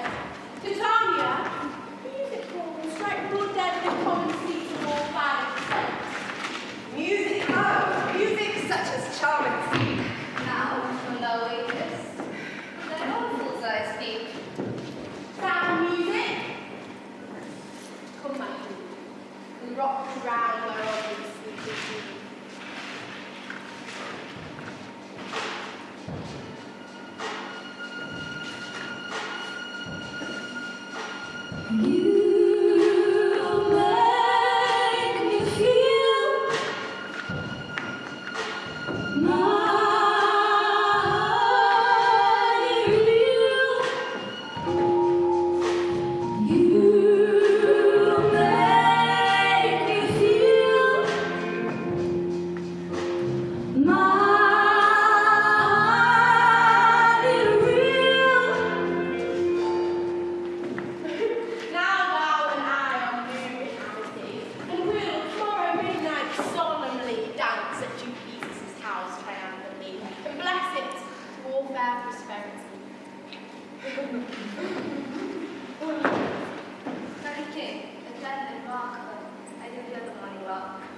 Then, my queen, in silence, sad trick we after the night shades, and we the glow can compass soon, swifter than the wandering dew.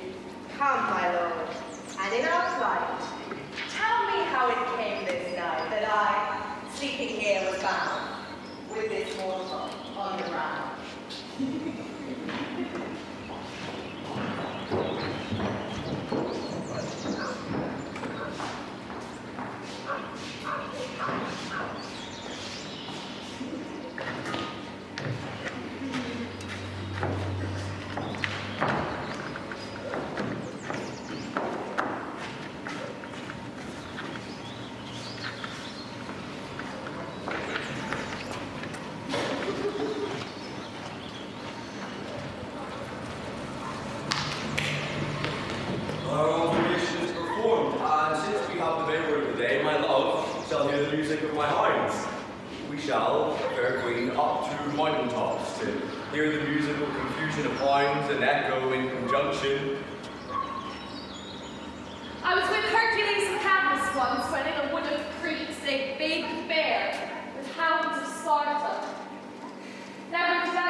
sweet of thunder.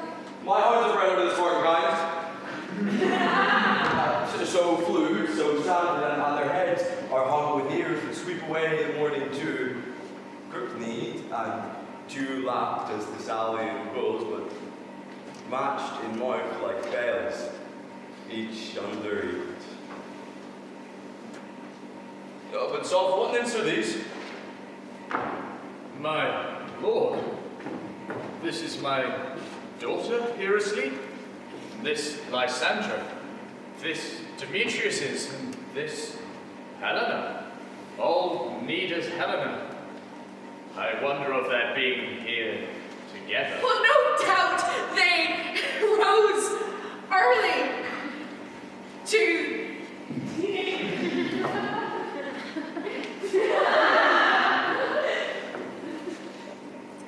observe the rite of May, and hearing our intent, came here to grace in our solemnity. But speak, Egeus! Is not this day when Hermia is come to make her choice?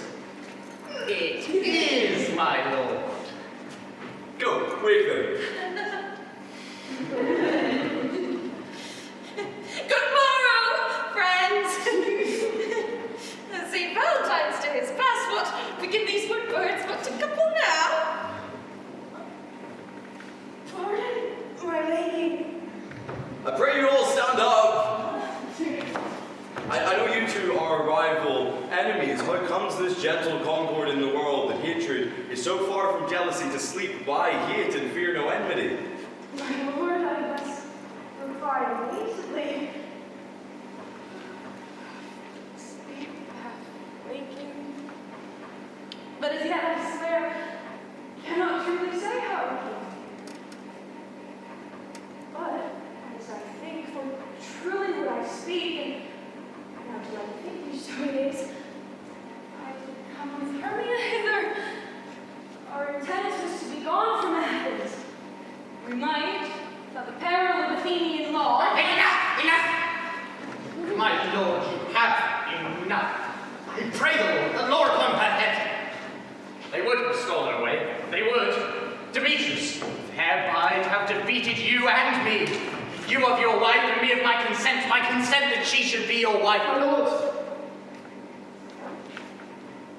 for Helen told me of their stealth. This their purpose hidden to this woods, and I, in fury, hither followed them. For Helen, fancy, following me. But my good lord, I will not by what power, but by some power it is my love to Hermia.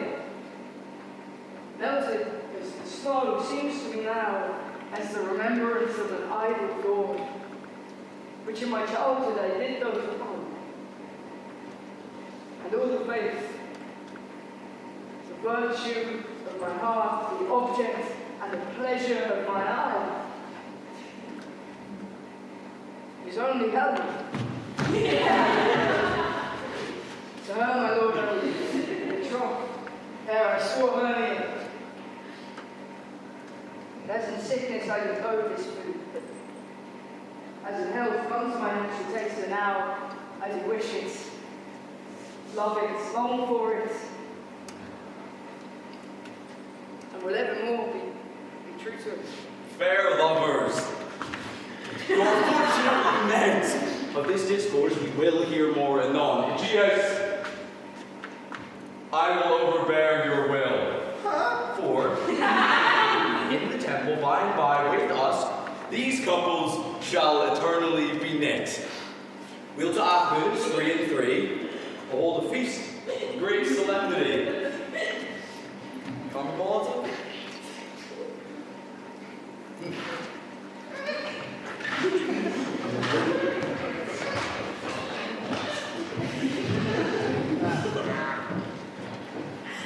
Well, these things seem strange and undistinguishable, like far-off clouds turning into mountains.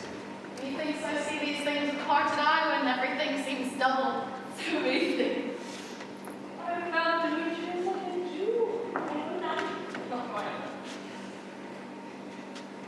sure that we are awake? It seems to me that yet we sleep and dream. I thought the Duke here. Let us follow him. Yeah. And my father. Polita, they did bid us follow to the temple. Then we are awake.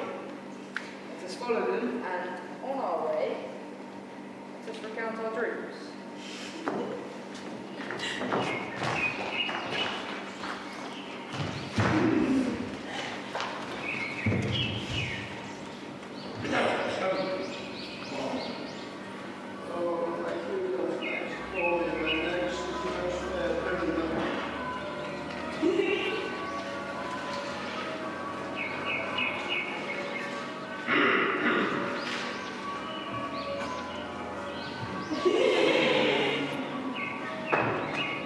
Peter Quince!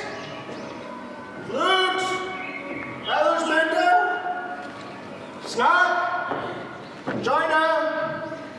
Starling!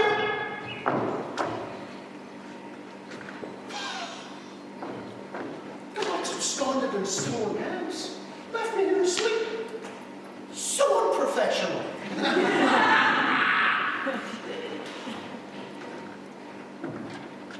I have had a most rare vision. I've had a dream. Ask the little man to tell what a dream it was. Man is one ass if he was to go about and expand upon his dream. Methought I was. No, there is no man who would offer what methought I was. Methought I was, and methought I had.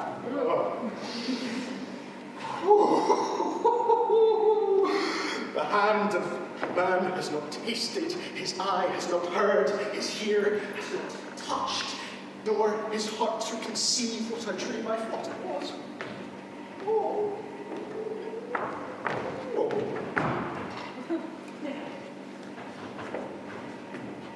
I'll get Peter Quince to write a ballad in this dream. Ooh, it shall be called. Well, it is Midsummers. Autumn's dream. This is half of autumn. Yeah, that's pretty good, right? Yeah, you get it. You get it. Oh, I'll sing it at the Duke's wedding day. No, to make it more gracious for adventure, I'll sing it at her death.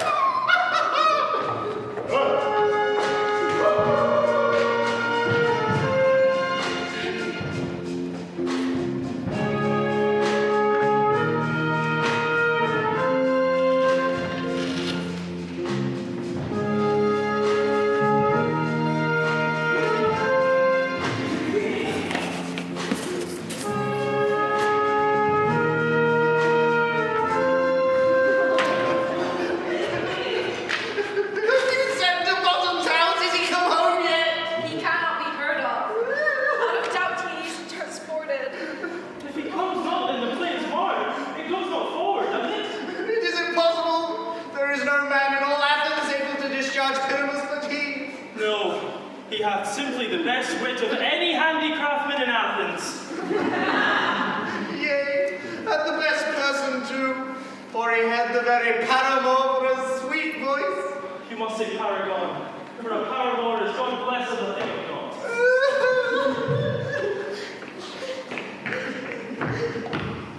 Masters, the Duke has come from the temple and there are 2 and 3 lords and ladies more married. Oh. For sport being brought forward, we had all been made men. Oh, sweet bully Fallon. Thus hath he won 6pence a day during his life. He could not have escaped 6pence a day. And the Duke could not have given him 6pence a day, like Hermia. Oh, I'll be hanged. He would have deserved it. 6pence a day, Hermia.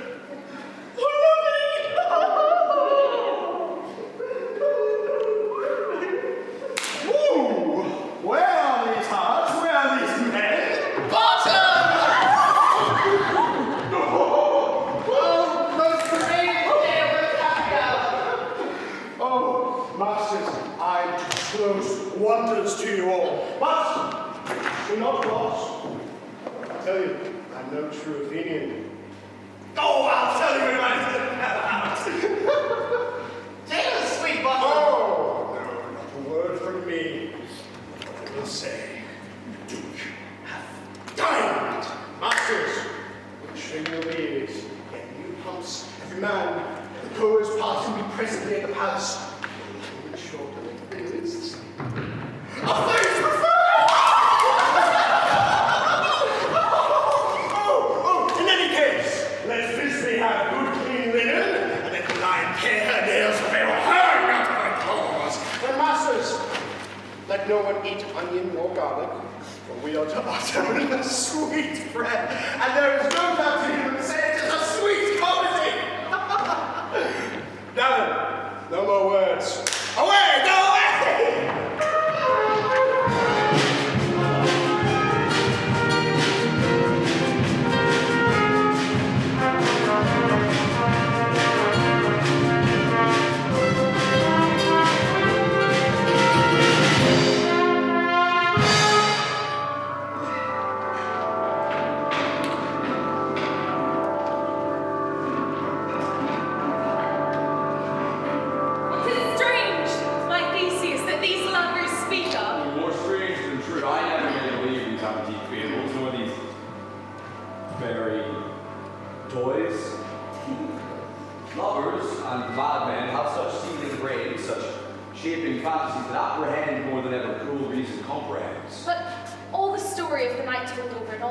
Transfigured so together, grows to something of great constancy, but howsoever strange and admirable.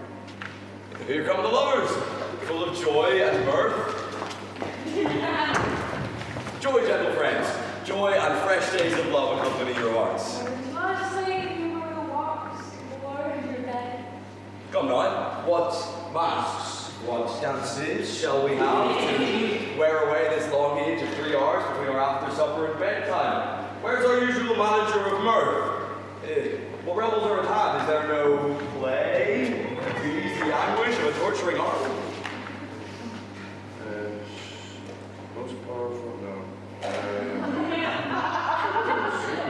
Feminist, queer. I've seen it before.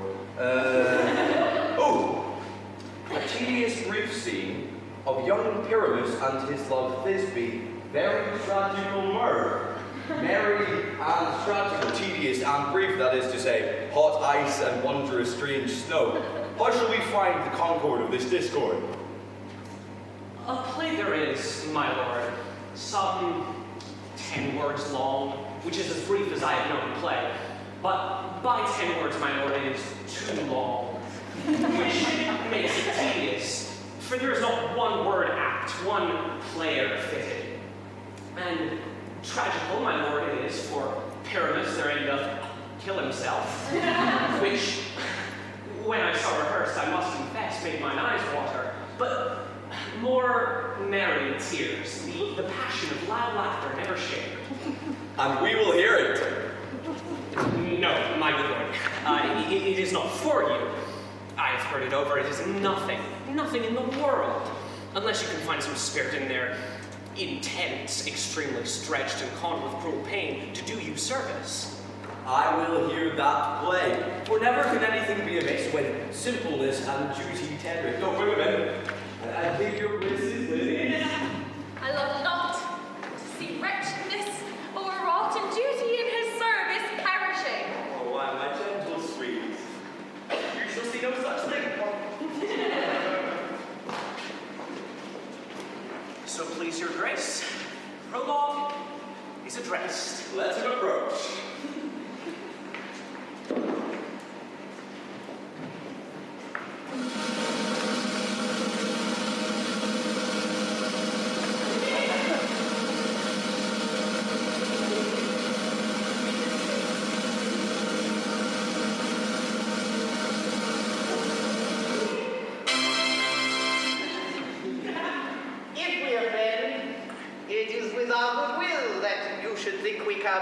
Not to offend, but with goodwill to show our simple skill. That is the true beginning of our end. Consider then we come but in respite. We do not come as minding to contest you. Our true intent is all for your delight. And we are not here that you should hear repent you. The actors are at hand, and by their show you shall know all that you are like to know. This fellow does not stand upon points. He has read his prologue like a rough colt who knows not to stop. A good moral, my lord, it is not enough to speak, but to speak true. His speech was like a tangled chain, nothing impaired, but all disorders. Who is next? Gentles! Perchance you wonder at this show, but wonder on till truth makes all things plain. This man is Meriwether, if you would know. This beauteous lady, Thisbe is certain.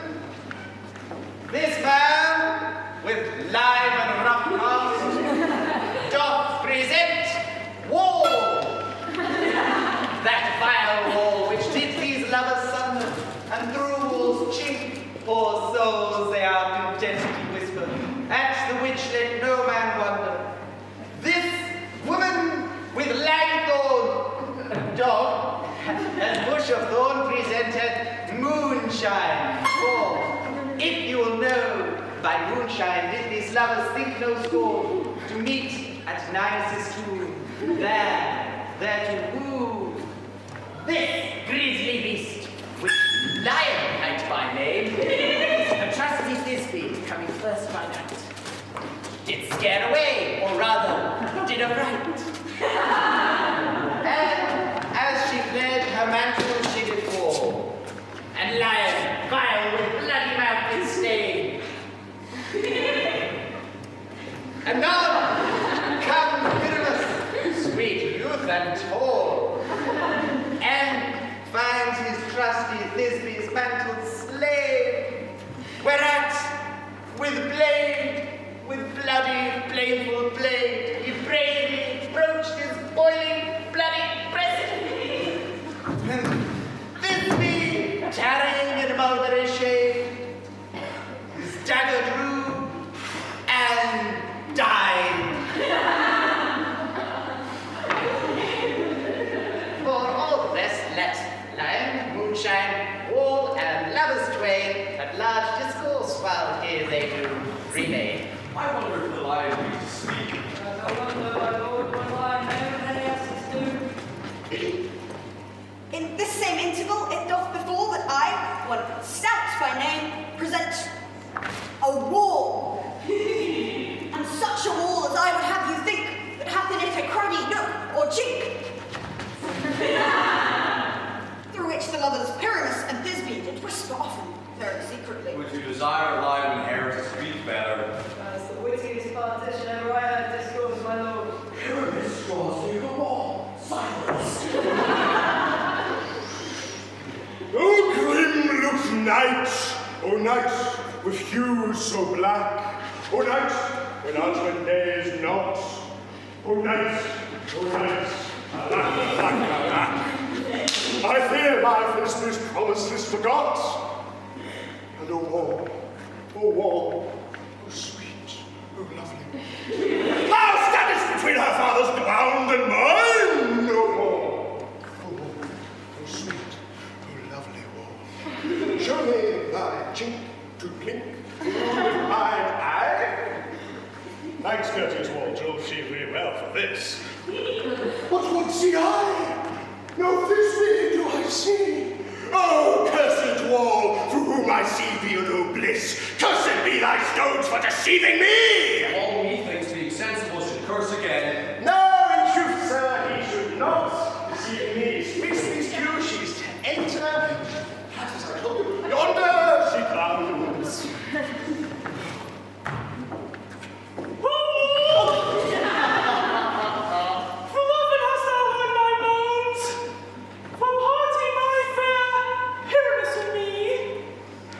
My cherry lips have often kissed thy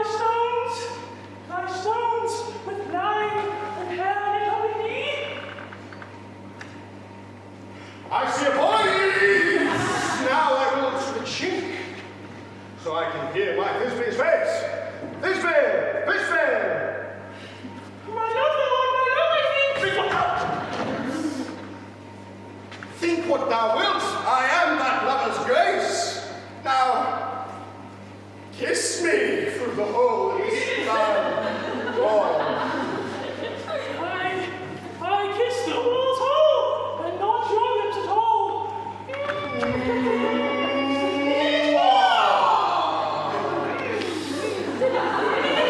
But thou at Minnie's tomb did me straight away. Time life, time death, I come without delay. Ha ha! Thus have I, all my part presented so, and being done, thus all away doth go. Now is the mural done between the two neighbours? This is the silliest stuff I ever heard. The best of this kind are but shadows, and the worst are no worse if imagination amends them.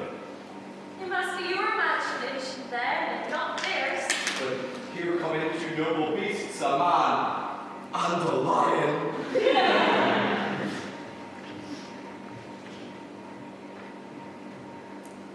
You ladies, you whose gentle hearts should fear the smallest monstrous amounts of the creature. May I perchance both quake and tremble here, when lion rough and well disgraced doth roar. Know that I, once loved a joiner, am lion fell, nor else no lion's child. For if I should blind come to strike loose this place, weird pity on my life. Oh, very gentle beast of good conscience. This lantern doth a horned moon present. She is no present, and the horns are invisible within circumference. This lantern doth a horned moon present. Myself, the man in the moon, do seem to be. Well, this is the greatest error of all the rest. The man should be in the lanthorn, or else is the man in the moon. I'm a weary of this moon which you would change. Proceed, moon. All that I have to say is that the lantern is the moon. I, the man in the moon, this thorn bush, my thorn bush, this dog, my dog. Why don't we should be in the lantern, for all these are in the moon? Silence. Here comes Thisbe. Why, this is old Minnie's tomb. Where is my love?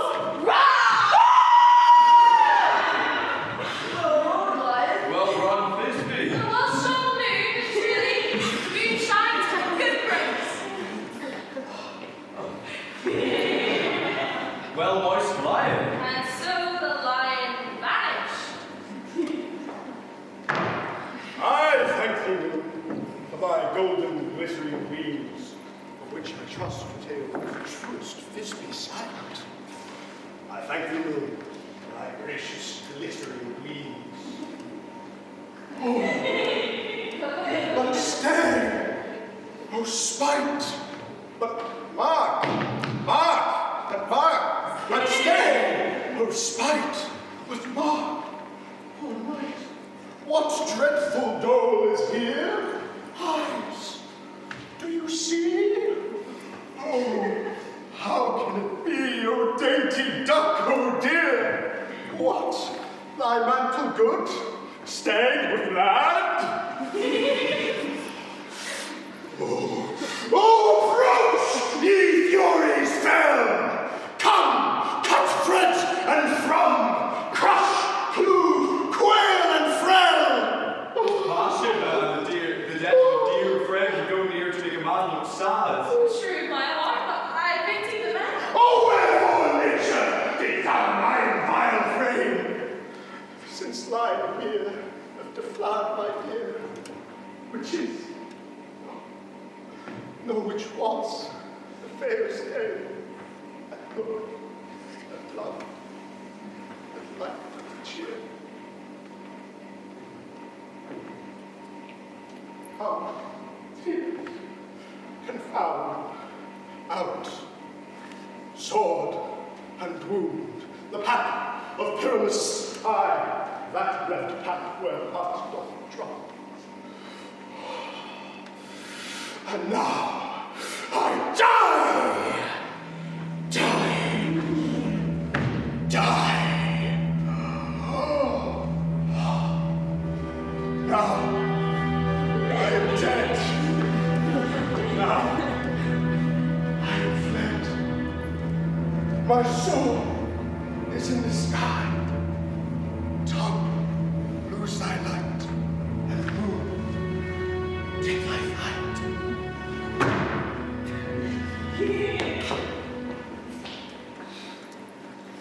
Now die!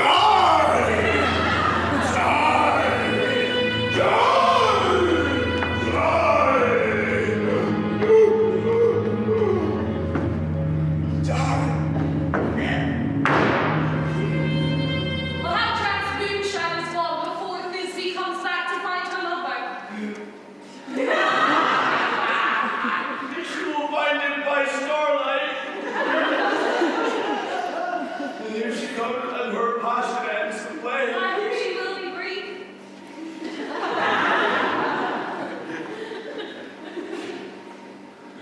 Oh. Asleep, my love? What? Dead, my dove?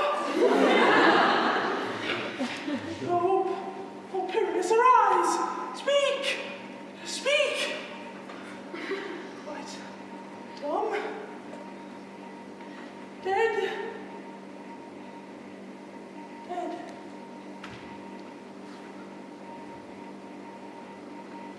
A tomb. What's come of thy sweetheart?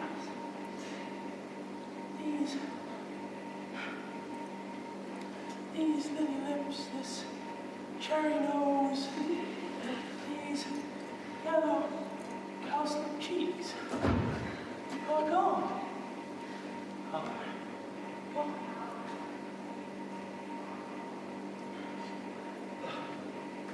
Lovers, make home. His eyes were as green as leeks.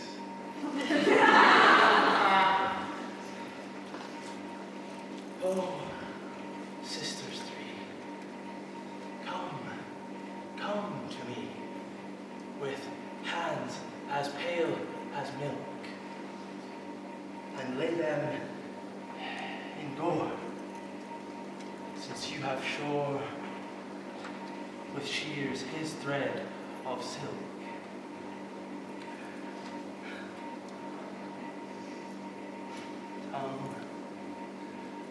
Not a word. Come, trusty sword. Come, blade my breast improve. And farewell, friend. Thus Thisbe ends. Adieu.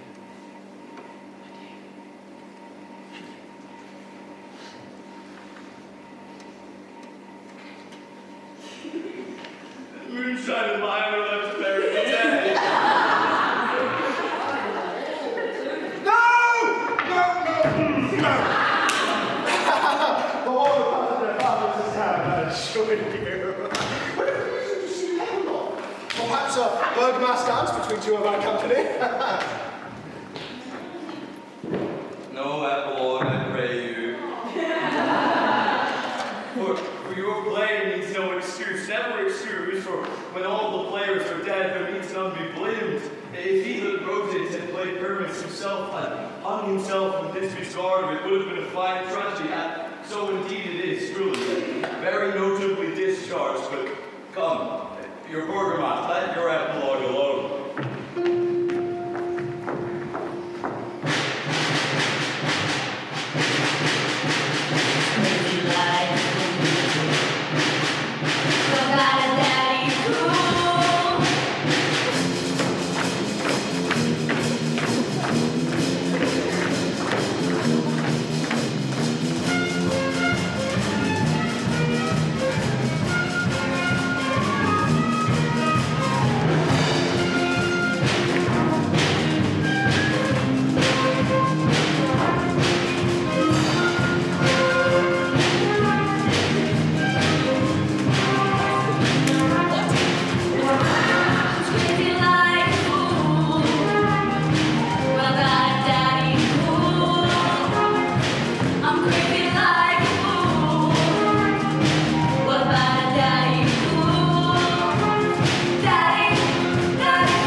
To bed.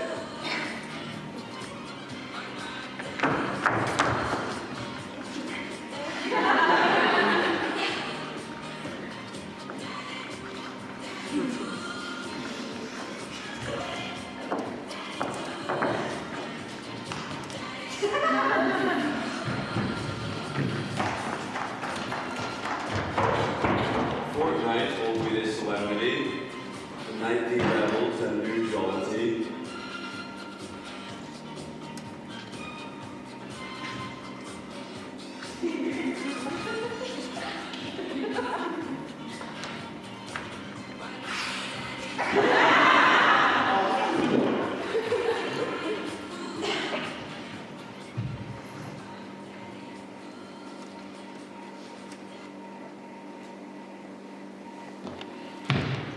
Now the hungry lion roars and the wolf behowls the moon, whilst the heavy ploughman snores, all with weary task foredone. Now the wasted brands do flow, while the screech owl, screeching loud, puts the wretch that lies in woe in remembrance of his shroud. Now it is the time of night that the graves all gaping wide, every one lets forth his sprite in the churchway paths to glide.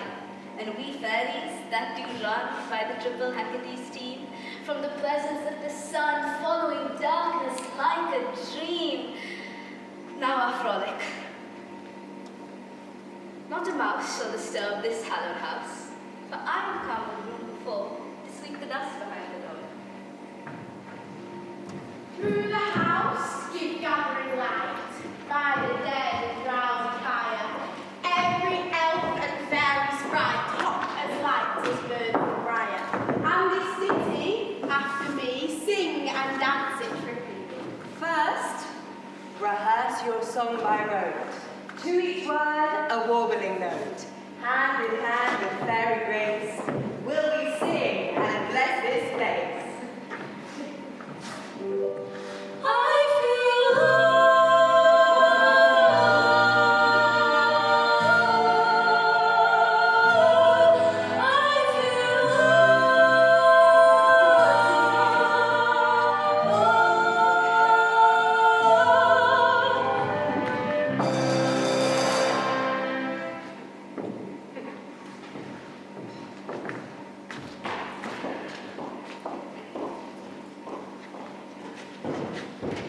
If we shadows have offended, think with this, and all is mended, that you have but slumbered here, whilst these visions did appear, and this weak and idle theme, no more yielding, but a dream.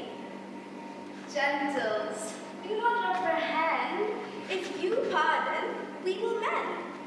And, as I am an honest puck, if we have an honest luck, now to escape the serpent's tongue, we will make amends ere long. Else, the puck a liar call. So, good night, and to you all. Give me your hands if we be friends, and love and shall restore the mends.